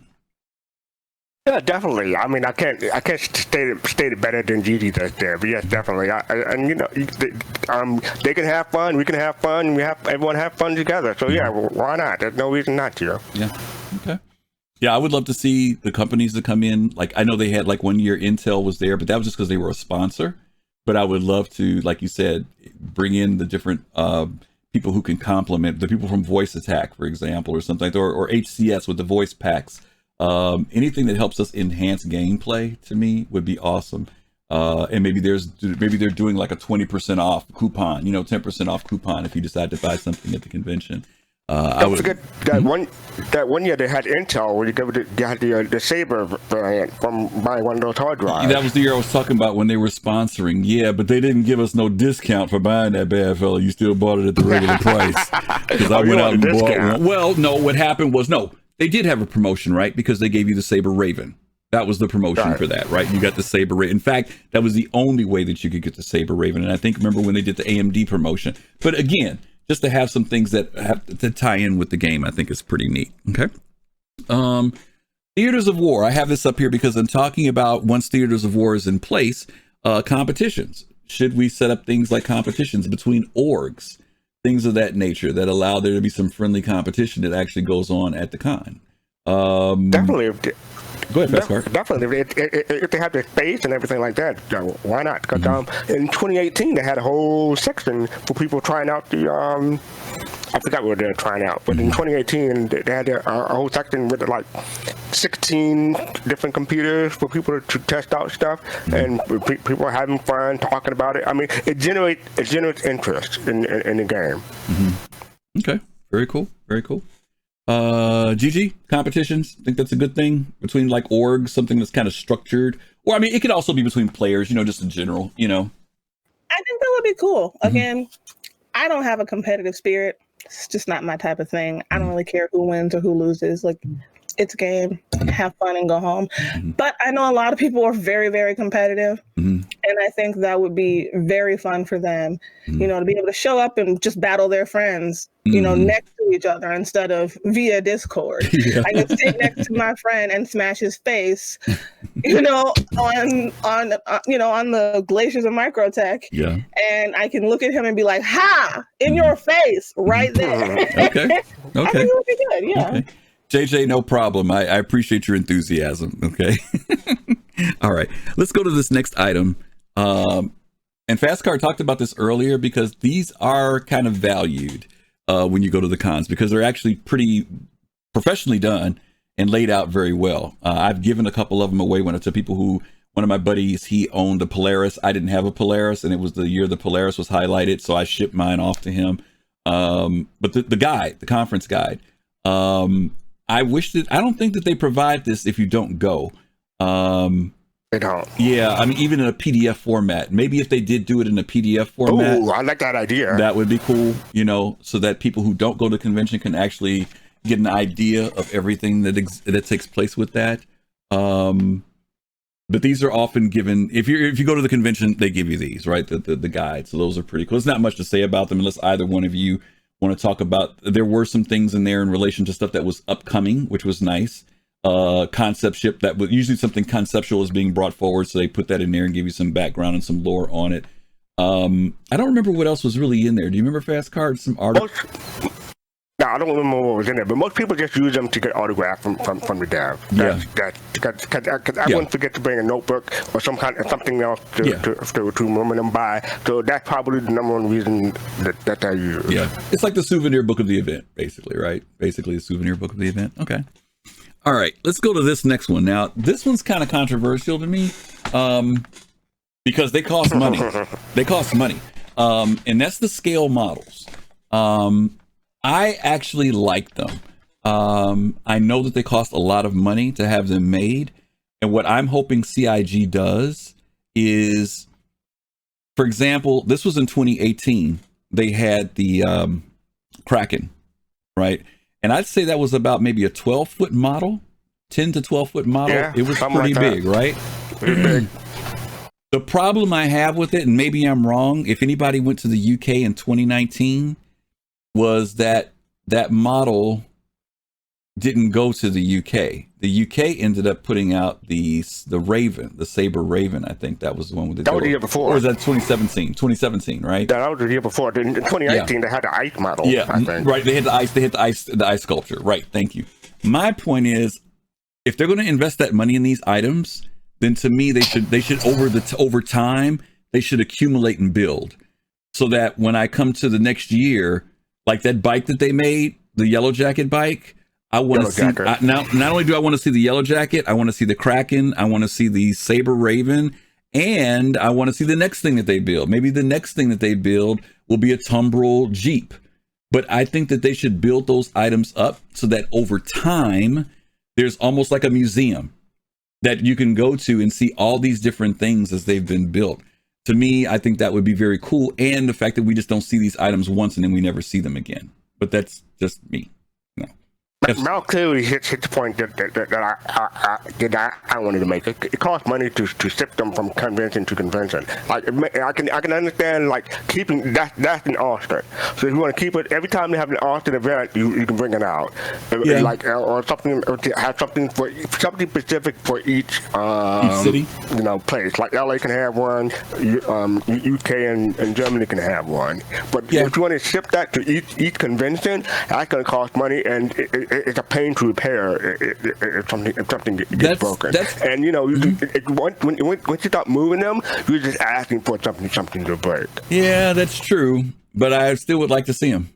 That's just me. I would. I mean, and don't get me wrong. I'm not saying that I don't want them to build a Kraken in LA and a Kraken in Austin and a Kraken in Montreal. I don't want them to do that either. Okay. But I would have loved to. I'd love to be able to have that experience. I'll put it to you this way. And maybe that is the even breaker for it, right? That they provide something comparable in each city, right? So maybe the Yellow Jacket's in Austin, but maybe the Tumbrils in LA. Maybe the Ursa is in Germany. You know what I'm saying? But I would love to see. I think that I'm trying to move to, and let me finish my thought here. The popularity of this was amazing to me. I was amazed at how many people were excited for this bike. And I love the fact, even though it was 3/4 scale, it wasn't full scale. By the way, guys, that's not full scale. It's 3/4 scale. Okay. But the thing that I thought was cool about it was that it brings another level of realism for us as backers to a game that is totally virtual. We always get teased about buying virtual ships, right? But to actually be able to touch something that's tangible, that's a part of the vision of what we're supporting, to me is very, very cool. So that's why I said I would love to see them actually create that. So when we go in that food court next time, fastcart, I would love to have not just one item that everybody's got to stand in line for, but maybe 3 items that are that level scale. You know what I mean? That people, and if you want to take a picture by Ursa, you can. If you want to take a picture by, whatever, you can. That's what I like about this type of thing. And I just have to give a shout out to JR for Fabrication. He's the one who made the Kraken and the 3/4 the 3/4 Dragonfly model. So I just got to give a shout out to him. Absolutely. They're very good. Absolutely. Gigi, what do you think about those models like that, the more full scale models? Do you think those are a good attraction, or good for kids, or good for us big kids? Oh, I think they're a great attraction. Honestly, when I went to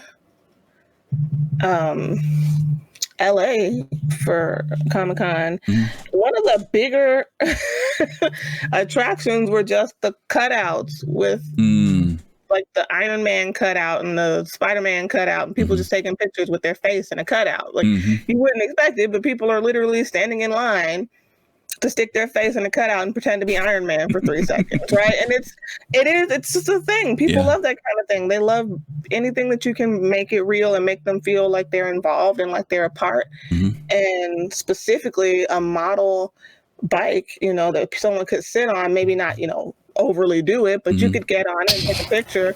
That was really cool. Okay.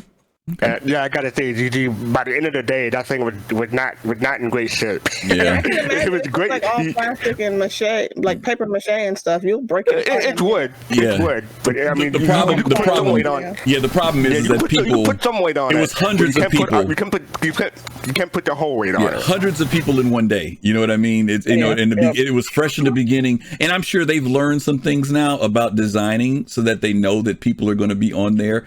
People from 98 pounds to people to 350 pounds are going to be getting on those bikes. So I'm sure they're going to make them much more sturdy. Yeah, they'll be much more sturdy. All right, we're going to hit one more category of just getting opinions, and then we're going to come back and share some ideas in chat. We're going to want to hear you guys' ideas. Follow, Quinn. Thank you for the follow. Yeah, thank you. Merchandise. And I talked about this. I don't remember them doing any official merchandise at the event, other than the stuff that they came in the goodie bags. I don't remember a CIG store at the event. And for many people, and many of you all know, If you want to buy, like on the bottom there, that mouse pad, that Origin mouse pad, that mouse pad might be $25 to buy, but to get it shipped might cost you $30 depending on where you live. And for a lot of people, they want the mat, but they're like, I'm not going to pay $35 for a $25 gaming mat. And that's been the issue for some folks when it comes down to it. Thank you, Vengeful, the shipping it. So now when you go to the event, you can avoid that whole shipping piece, right? And now you can get some items. Would you buy items? Yourself. Well, yeah. Gigi, would you buy items from the store? You think that versus dodge that whole, big shipping cost that CIG has? I think that it's an idea, but you got to consider the size of luggage that you brought, because if you don't, you're going to pay to ship it back home. When you have to pay it's no longer a carry-on. You know what I mean? Now you got to check that bag.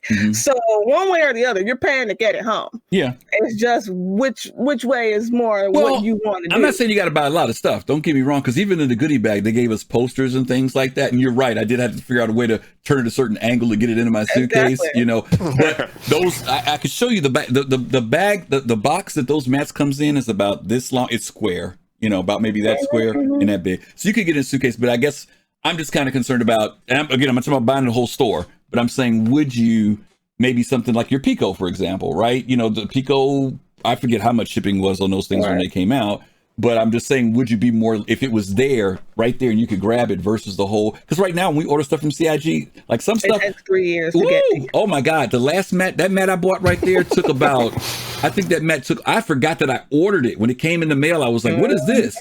And I thought they were sending me something. And I'm like, oh shoot, this is that mat I bought back in November, and it came like in February or March. My Pico took months. So yeah, I mean, just for the sake of not having to wait 3 months to get a plushie. Yeah. Absolutely. You know what I mean? But yeah.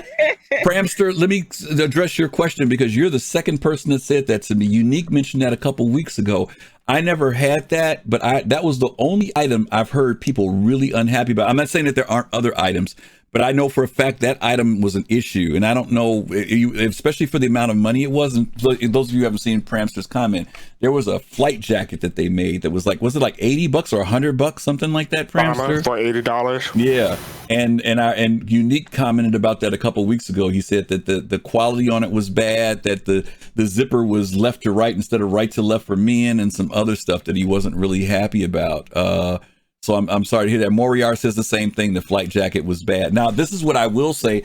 The shirt that they have, this one here, I'm choking myself.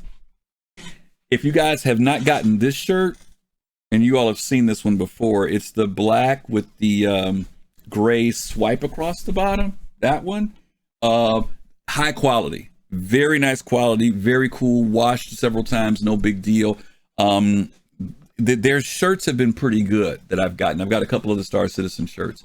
But that's where my luck has been with these things. And the gaming mats are really nice. The gaming mats are too big though. I don't even use them because they take up, unless you have like nothing on your desk, that it's a monster. It's a monster. Yeah, I got a gaming mat and I was like, whose idea was this placemat? You can put your dinner plate on there and some joysticks, a whole bunch of other stuff. Yeah. You can put a whole bunch of dinner plates on that thing. On my computer desk. Yeah. My computer desk is big enough for my computer, y'all. Yeah. I just want to point out the Anvil Aerospace Bomber Jacket, that's $110. And the Star Citizen hoodie is $80. Right. Now, those are the current ones they have now, but I think the jackets they're talking about was that earlier one you talked about that was really funky. I don't know how the new ones are, guys.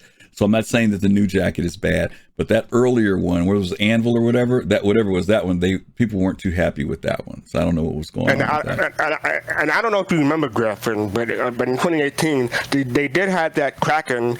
You didn't know what it was at the time, but you pre-ordered the Kraken T-shirt ahead of time, and they would give it to you either at the event, or they could ship it to your home. You had the option to choose. I picked mine up at the event because I could just store it in my suitcase and it won't be a problem. But some people, Some people had to deliver straight to the house. It took longer to deliver to the house than to pick up at the event. But that's if they didn't go to the con. That was the option they had. That was the only way they were going to get the shirt. Were you going to say, G? J2 made a good point that the shipping costs, because each item ships individually, so you have to pay shipping on each item you purchase from CIG, because they need the warehouse so they can ship things in one box. Because having to pay $30 4 times for whatever it is you're trying to get shipped to you, you spend more money shipping than you spent buying anything. And this lends itself to why I'm saying I think it would be good to have it at the con, because CIG years ago, this merchandise issue came up before, because sometimes you guys know you're trying to buy something from CIG and they sell out. It's gone, right? Your size is gone, or that item is no longer for sale. Some of you remember they had a Constellation Andromeda that was about like this long. It was die-cast metal. It was like $100. Those things flew out the door, and people kept saying, well, why don't you make more of the other ships, blah, blah, blah, blah. Well, they've told us that merchandising for them, they are not in a space. First of all, they don't have the staffing to accommodate it. Gigi just mentioned it. The other issue is if they're going to do it right, they've got to go to the point of a warehouse and people who manage it. And they said what they've done is just kind of issue these small things from time to time. They are one day going to bring a staff on. They are one day going to be able to have a full store. And of course, we've been waiting on that for a while, admittedly, but they said it's not a priority. It's not. Now, a lot of people think, well, why not? You could bring in money. But evidently, the operation cost for that to ship globally, worldwide, means a whole lot, and it outweighs the money they would make. And now what I will say is this: the products have gotten better, because earlier stuff was kind of the stuff has gotten, as far as what I've bought from them, I've been pretty happy with almost everything I bought within the last maybe 4 years. But some of the earlier stuff I was kind of like, let it go.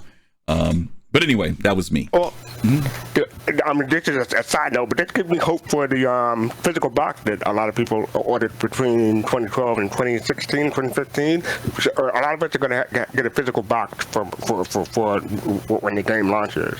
So it gives me hope for the quality of what's inside those. Yeah, that's definitely down the road whenever they're going to give us like It's hard for me to buy it when people say that the reasoning behind why CIG is not doing things is money. Because $400 million later, figure it out. But you know what happens though, Gigi? It's like you're damned if you do, if you're damned if you don't. If they provide the stuff, then there are the people on the other side who bark about, look at them, all they're doing is making more money selling junk on the side, and they're not making ships. But why do you care about those people? I get it. I'm just saying I'm not arguing against what you're saying. I'm just saying there are people who, no matter what they do, they bark. You know what I mean? I feel like when you come to that point, right? Then the thing that's best for the people who are investing in your game. Yeah, I agree. And I will say this, that the merchandise has got, as I mentioned earlier, it's because we used to only get merchandise once in a while. That store would be dead for the longest time. Now they've been cycling stuff in almost every quarter. So I don't know if they're building towards something a little bit more. I do know that the cost of shipping has gone down now, because there was some stuff before you wouldn't even want to buy it because the shipping costs were crazy. I mean, they were like literally don't buy twice the amount of the cost. Yeah, the Jump Point book was like what? The book was $30 and it was like $75 by the time you got through ordering the freaking thing. Yeah, and people wouldn't buy it. And shipping was $35. And now it's changed now. They've been moderating it. So I don't know if they are doing it, but I'm just mentioning that was the answer back in the day. And when I say back in the day, I'm talking about like 4 years ago. I can't speak for where their brain is with merchandise right now. Okay, so let's jump into this last part here, gang. I want to get Gigi and Fastcart's suggestions of what if they could create. And Fastcart, I got to put you back on the screen because you're not here anymore. No, I can put you back a different way. I want to get their thoughts on what they would like. What would be a CitizenCon for them that they would like to see? My first question would be, and let me get to Bar Citizen before we get there. Fastcart was talking about this earlier. The day before CitizenCon, the night before it used to be just kind of a casual thing of getting together at a local bar and just people getting to meet.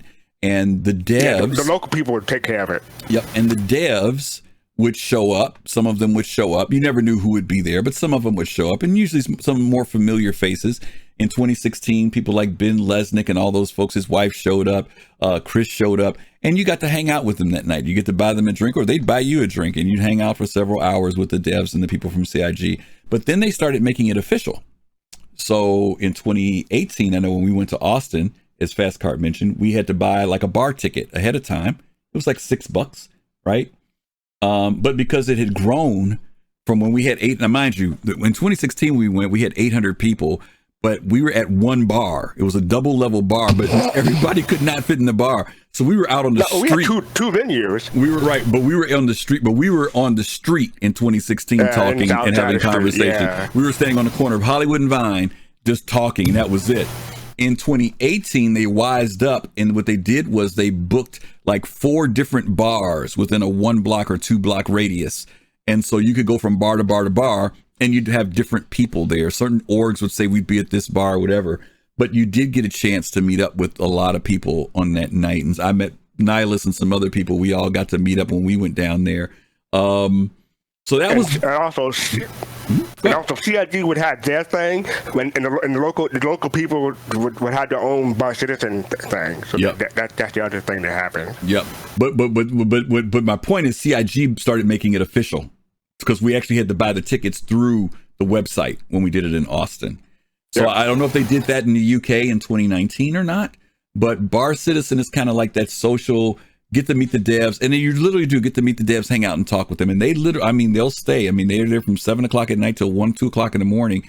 And you get to take pictures with them, talk with them. And it's very casual. There's no waiting in line kind of stuff. You just get to talk to people. Now that's the first day. That's kind of become the tradition. The second day is the convention. And as I mentioned before, that convention was only 3-4 hours when we went in 2016. It had grown in 2018. I know fastcart, I don't know how late you stayed, but I know Kimmy, I know that Nihilus and some other people said they stayed till like 2 o'clock in the morning. They didn't leave till late that night. And they had been there since 10 o'clock in the morning. So it was almost a 12-hour event. Now, mind you, the event itself went through, I don't know, what time did we start? Maybe fastcart, maybe what, 11 or noon? It was like, I want to say noon to 6. Yeah, doors opened to 10. It went from like noon to 6 with a break in between. And you came back no break. I thought there was a break. The break that was in between was the break you made, because they had presentations all throughout. True. I'm sorry. It opens up with Chris's presentation. Then we break off into the smaller sessions, right? One on the main stage, one on the secondary stage. You can go to those, or you can go to the vendor areas, or you could go play. It was at the time it was Theaters of War, or you could go whatever. That's what you did, and you had a schedule of what was going on through the day. You could go out to the food trucks. You're going to miss something at some point because there was always something going on. And then at the end of the day, you came back for the final presentation. Everybody came back into the main room, and then we got to see Chris's last presentation for about an hour. So by the time that was over with, like fastcart said, it might have been around 6 o'clock, right? fastcart, maybe 6 or 7 o'clock in the evening at that point. And then after that, it was just time to hang out, right? From 7 o'clock on, people were just there. Okay. So like in the courtyard in my background here, the devs would come out and sit at a table and sign autograph, and that went on till late. Till late. So now with that as a roadmap, GG and fastcart, that being the last roadmap that we saw, and again, Friday night Bar Citizen, Saturday event. Okay, Sunday nothing official. Though some people will often try to make some of the orgs get together. Like Test, for example, will have a barbecue on Sunday just because they know people are usually not trying to fly out on Sunday because ticket prices are higher. People will leave on Monday. And then some people on Monday, depending on which city you're in, try to arrange to have a tour of one of the studios. They try to go to whatever the studio is in that city. Okay. So let me start with Gigi a little bit here. Gigi, based upon that preliminary schedule and then conventions you've seen, what would be some things you would like to see them do? Because you talked about those things that really would draw you to come to a CitizenCon convention. What would be some things for you? Pay some of those celebrities you have in all these commercials to come and do signings. I love that. Push Pacheco? Yes. Okay. Yeah. No, seriously, but like you have. No, I agree. Pay some of these people and get them in there. That would be a massive draw. Just figure out that waiting, because I could tell you straight up, if y'all had told me before I paid for plane tickets last year that y'all waited 4 to 5 hours in line before you got in, I'd have told you I was not going. And that's just straight up and down. I do not do waiting. I do not do standing around doing nothing, specifically after I have spent all this money to be here. Get it together. Yeah. Well, that was again, now mind you, that was in 2016. And I will say this, I understand completely because like I said, the 2016 show was 4 hours of waiting and a 3-hour show. Yeah. You spent more time waiting than you did for the show. You know what I mean? I was going to say, GG, just let me know when you're coming. I'll hook you up. You can come in with me. Now, the other thing. I'm not be standing out in the heat. No. Yeah. Now, the other thing, too, is this. I'm not a drinker. I'm not a drinker. I'm not a person who stands with a beer and can sit there and talk for 2 or 3 hours. And so I can hang out for a while, but there's a certain point for me where I leave. After a certain point, I just leave. Mm-hmm. There are other folks who, man, they're like buying rounds for the house. They're hanging out. That's the thing that they do. So for some people, even though the show was 3 hours, they still spent another 6 or 7 hours on that social level. For me, it's like, okay, 2-3 hours. I've seen everybody. Y'all having a good time. I'll see y'all back on Discord. So it all appears different to what people, like you said, what people want from it. What else? Because I think that's a great idea. I've always felt that, and you're right. Imagine a con where Mark Hamill's there, or John Rice Davies, or any of those people. It would be amazing. It would be amazing, right? It would be. You would only have to get one of those people. Mm-hmm. Okay. Get anybody out of that lineup. Mm-hmm. Let me jump to Fast Cart, and I'll come back to you if you think of something else. Fast Cart, what would be something you would like to see that you think that would you like to see it be beyond 1 day or 2 days, or something you want to see happen during that time? I have a list. You stole on my answer. I was going to say Squadron 42 stars. Give me Gillian Anderson and let me get an autograph. Okay. But I said split CitizenCon across 2 days. I'm not sure the logistics and everything like that. Or maybe like have the main day on Saturday. Mm-hmm. Maybe something on a smaller thing on Sunday, or on Friday or something like that. Okay. That's not a bad idea, Fast Cart, because like you guys said, you ended up missing so much just because there was no way to fit everything in. So if they elongate it, spread it out a little bit, you get the opportunity to get to more things, which in turn, again, business bottom line, makes them more money. Yeah. I will say this, for people who travel, one of the reasons why I didn't go to the UK one, I said, if I go to the UK, I'm not going there just for the convention. I want to go there and spend some time in the UK. So if I go to London, it's because I'm going to London, not because I'm going to SitCon. Right. So for 1 day, no, I don't mind. I don't mind going for SitCon plus. You know what I'm saying? Plus, right. Go to SitCon. Right. The SitCon is the plus. If I go to London. Okay. Well, that's fair. That's fair. The thing is, the thing is, I wanted to go to London, but the ticket cost, the flight was just. Well, that's why. But that's why you got to plan for it. It's not. That's not a trip that you just up and do. We can kind of somewhat get away with that here in the States, but if I went, my point is, I've been to LA enough that I don't care about LA. Nothing against you West Coasters. I'm just saying I've been there enough. Right. There's nothing really I want to see. Maybe I you know what? I did say if I went this last time, I wanted to go see the Star Wars Galaxies thing there. That was it. But beyond that, I can go to LA and maybe go to Hollywood and Vine, walk around, and then after I'm done, right? But I'm just saying to Gigi's point, if you're spending all that money, right? If the convention is 1 day, it needs to be a full day, because it really still wasn't a full day when we went to Austin. It was a pretty full day, but not a full day. I want to get my money's worth for spending all that money. I don't want to come there on Friday to fly back on Sunday and I spent X number. That's just me. Some people have the money to do it. If you're going overseas, be clear. These are $1,000 flights we're talking about. You know what I mean? Like you're spending at least $1,200 just to get there, and then another $1,200 to get home. Yeah, and then you're staying in probably a very nice hotel because you're in an entirely different country. You're not going to go stay in some crappy little bed sit. You know what I mean? Like you're going to make it worth it. Well, by the time you get $3,000 to $5,000. Well, look at what Moriar says here. He says, we were talking about this earlier, Moriar, before you got here. He says he went to EVE Online's convention from 2007 to 14 in Iceland, and he'd be gone for 2 weeks each time, 3 to 4 hours at the con each day. Then he went around Iceland, right? So that lends itself to what you're saying, Gigi. If you're going to make that type of trip, spread it out, and also think about the fact that you may want to spend some time wherever it is you go for that money. I agree. I'd rather spend a few more $100s in hotels fees to get my bang for the buck for that $1,000 ticket that I spent, to go there. But again, you have to plan.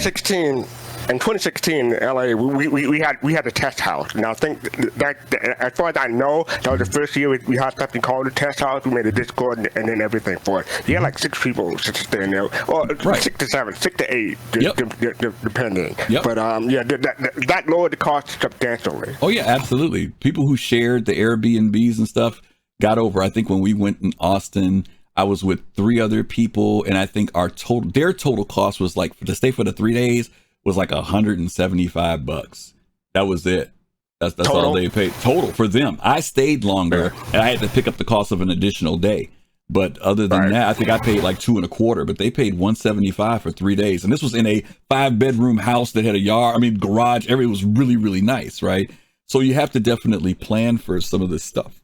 There was somebody else who had something in chat here that I wanted to say, other than what Moriar said. Standard Dev said, what if they did something like a citizen cruise, like the Star Trek cruise I told you all about? I don't think that would be a bad thing. But the problem with that is that when you take those cruises, like Star Trek's cruise, these actors literally are gone for a solid week on that boat with you. And so I don't know if CIG would want to lose that level of their staff being on a boat with us for 7 days on a development, not to mention the hate that they would get doing something like that, even though it sounds cool. I think it would be kind of the thing is, also, just let's be clear, the life of Corona has killed the cruise, right? Like nobody's getting on a tin can of doom. No, not anytime soon, that's for sure. Anytime in the near future. That's very true. Very true. Gigi, what other ideas do you have? Any other something else that you think that would be cool? I love the actors thing. Anything else you think that would be kind of lend itself to making the CitizenCon nicer? I'm sorry, I got you last because you said the extra days, right? Was that? No, that was fastcart. Oh, it was fastcart. Okay, I'm sorry. Okay. I just heavily agreed with that. Okay. Let me think. Something else. In chat, you guys can toss in some stuff too. Some other ideas. Offer some big ticket items. Offer the ability to purchase a suit of armor. Ooh. You know what I mean? Like offer some. Let's be clear. This is Star Citizen. People got it. Yeah. Okay. And not only do they got it, they want the stuff. Okay. Give them the opportunity. That'd be cool. Like I was thinking about, like with the collectibles. Like, for me with Star Trek stuff, to get a phaser or a communicator was a big deal, exactly. Something like that. The other day you sent me that Iron Man. Yeah. Give people the ability to buy something like that. People would rack that up. They'd have to have a limited number of them. Because they wouldn't be able to make as many as people would buy. And it could be a full $10,000 and they would buy it like it was nothing. Okay. I'll toss one in the pot before I go to fastcart. They should raffle off tours to the studio. Oh yeah, yes. They should raffle them off. You should come in and get raffle tickets. You buy raffle tickets, and if you get it, you get to take the tour of the studio. That would open it up more to other folks that are able to get in. I think rather than raffling it off, it should be you get it with the price of a certain ticket. So like if you get like a VIP ticket, that automatically enters you into the raffle. I don't know about that. No. The only reason why I'm saying that, GG, and I get where you're going with it. My only concern about it is that there are some people who can financially do that with no problem, and it'd be interesting to see how they did it. Maybe you could do it in tiers or something, but I would love to see how they could do that. Because my only concern is that some people who have the liquidity of finance to, you know what I mean? Like right now, they have to limit how many tickets we even buy. Like you can only buy one ticket right now because there would be people who, you know what I mean? They'd pick up all the tickets, I'm saying just you have a different level ticket, right? So this ticket gets you in, this second ticket gets you in, and you can see this many panels, and then maybe this last I see what you mean. It's part of a package or something like that. Okay, a package, and the package that you buy, depending on the package you buy, you get automatically entered into a raffle. Oh, okay, I got you. Okay. For a tour of the studio. Okay. Fastcart, any idea from you? Something that would make the convention better, bigger, stronger, faster? I had most people who are in this game have an OCD of some type. I mean, you can't be collecting virtual spaceship or JPEG spaceship and not have some kind of OCD. My OCD is my hangar mount. So when I got the Bar Citizen ticket, I looked it up. The event ticket for $29.48, I made a mistake. It wasn't $6. It was $21.65. Why not round it up to $22? Why have it at 65 cents? Just make everything round number. That's I know it's silly, but that's just my OCD. I like having seen 00 in my hanger amount. The other thing is, more seriously, you touched on this earlier. Like the DR Fabrication, they had the Dragonfly, 3/4 size. I'm saying next time have something maybe we can walk into, if possible, like a ship or like a buggy or something like that. So yeah, that'd be something I would like to see. Okay. All right, Gigi, let's see. Did anybody put anything in chat that caught anybody's eye? Chat, if you guys, I'm sorry, I've been doing 2 or 3 different things, so I've been missing some of the ideas. Give Legatus free entry and priority entrance, and I agree with that. Well, if I have put over $15,000 into your game, I should not have to pay to go to your con. Okay, let me speak on that. There is, depending on your different tiers of concierge, I know they did this in 2018. They did give some perks and benefits. I mentioned one of them was the lounge that was given to concierge. There were some other things, and I wasn't at that level at that time, so I can't tell you what they were, but they had like, for each level, like, like when you become wing commander, this, and this, they all had certain perks when they went to the convention, but there wasn't what you just mentioned, Gigi. That was not one of the perks that they would have gotten, but I know they had VIP areas and things of that nature. Oh, I know something that would be cool. They've got the Million Mile High Club. They should recreate that at the convention. Yeah, JJ just said that. Oh, did she? Oh, I missed it. Did she? Million Mile High Club. Oh, I didn't even say that. So wow, okay. So we were on the same page. Sorry, Gigi, that was your idea. Okay. Well, no, yeah. JJ. Oh, JJ. Oh, JJ. Oh, okay, JJ. Oh, yeah, JJ. Okay. So yeah, that would be, I agree, JJ, that we were on the same page there. I'm sorry, no, JJ, I thought they said GG. I'm sorry, my earbuds are kind of whack out here. Sorry about that. An after party was a pretty nice for the Legatus. Okay, that would be something cool. And now that we didn't think about that, something that closes out the event, right? Some type of big event afterward. We all the just hang out and everything. Well, no, but I'm talking about something official. I'm talking about something official. So like, we've come off the convention and all the formality of that. But like Bar Citizen allows us to hang out with the devs and stuff. But what about Gigi's suggestion that after party, those stars are there and we get to hang out with them, something like that after when they close out the event, because right now all Chris says is blows out the cake and that's it, right? And then we just kind of it's all kind of free form after that. But something formal afterward would be kind of cool. I think that's a great idea. Yeah, I'm a boomer standard. I'll agree. I'm a boomer. Okay. I have one more idea. Yeah. If that's okay. Sure. Okay. My last idea, more cake and probably have some kind of pie too. Cause that cake, how is that small cake gonna feed 1,700 people? Well, that cake doesn't feed 1,700. Make some more cake. Make some more cakes and have them piled. Like some people all they have to do is have the regular cake for him to blow out and some sheet cake in the back. That works too. Because I was just going to say, not everyone want to eat a piece of cake that Chris Roberts blew on. I don't want no cake that Chris Roberts blew his breath all over in the first place. So I'm good. We're on the same page.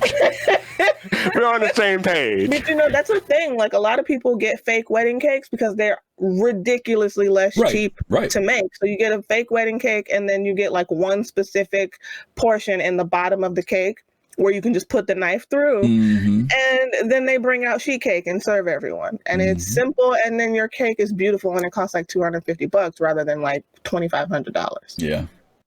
So that's my idea. Cake and pie. Cake and pie. You want to go for cake and pie. Okay. All right. I do love a cherry pie. Okay.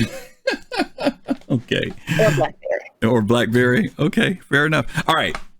We're going to wrap this up because it's that time to make a tie it up. Cherry black Lord. Don't get her started, y'all. Don't get her started, y'all. Don't talk to the country girl about no cobbler, sir. Lord. Don't get her started. And yes, honey. Oh, yes. my God. Oh, my God. I had to get started on food. Sorry. Don't get her started, y'all. Don't get her started. Okay, let's I gotta put fastcart back in because you know we he don't was eat no out. dumb cake because we don't eat cake out of boxes. No. But All right, let's get our good friend fastcart in here real quick. I gotta turn that off. Turn that off. There he is. Awesome sauce. Okay, what do we got going on? Who was supposed to talk first? Was it Gigi or fastcart about next week? What's going on? fastcart was first. Fastcart, you're first. Yeah, you're fastcart. You're first. All right. So next week we're having a let me get the thing up real quick. You're having a Soul Citizen Bar Citizen, a Bar Soul Citizen. That's what it's called. It's on Saturday, May 1st. The date says 29:51, but it's next week. It's at 8 p.m. So that's Saturday. We're having it online. 8 p.m. Wait, 8 p.m. What time? 8 p.m. What time? Eastern. Okay. Eastern. 8 p.m. Eastern. But I'm gonna put the link in Twitch chat so they can go to it. We prefer if you like the RSVP, sign up for it. It's free, obviously. So you know people can just show up and hang out with us. You will. Go ahead. Our good friend Face to Face will be doing a musical set right before. He's going to get on and play some dance music for y'all. Get your dancing shoes on, make you feel good, get your heart ready so you can have some fun, have a few drinks with your friends, you know, and do the thing. Yeah, it's a BYOB event, y'all. BYOB. It is virtual. If y'all don't know it's BYOB, that is your fault. Well, unless you're Gigi, because Gigi will have everyone buying her drinks. So that's a given. Okay, what else, How are they fastcart? buying me drinks on the internet? I don't think that's how the internet works. You'll find a way. You got a lot of smart people. They have a lot of smart people. They'll find a way. But you will receive a confirmation email from with more information and joining the event. So go ahead and click on that link, join, and you'll get more information from them. And don't forget, this is open to everybody, guys. It's not just for people who come to Soul Citizens. So pass the word around. We've been tweeting it out, but it's for the community. You know, as you guys know. Bar Citizens have really gotten shut down over the last year due to COVID, but we really want to find a way to connect with community. And even though they're doing the digital one in October, we're just kind of doing something for folks to get together and talk to folks that maybe they never got a chance to talk to or meet within our community. So please feel free to spread the word. That link that fastcart put in, send it out, tweet it out. We want as many people who want to come in and hang out with us as fine. We got a room for 1,000 people to be at this event. So there's plenty of room for folks to participate and attend it, okay? So don't forget to sign up for it. We really love to see you guys there next week, okay? Alrighty. What else we got? Gigi, I think this one's on you. Okay, guys. So we need y'all to do us a thing, okay? Hear me out, chat. Hear me out. There are 980 of you, and only 300 of you are following us on YouTube. That has got to be different. Like, it just has to, chat. You got to do better. You're slipping. You're slipping, chat.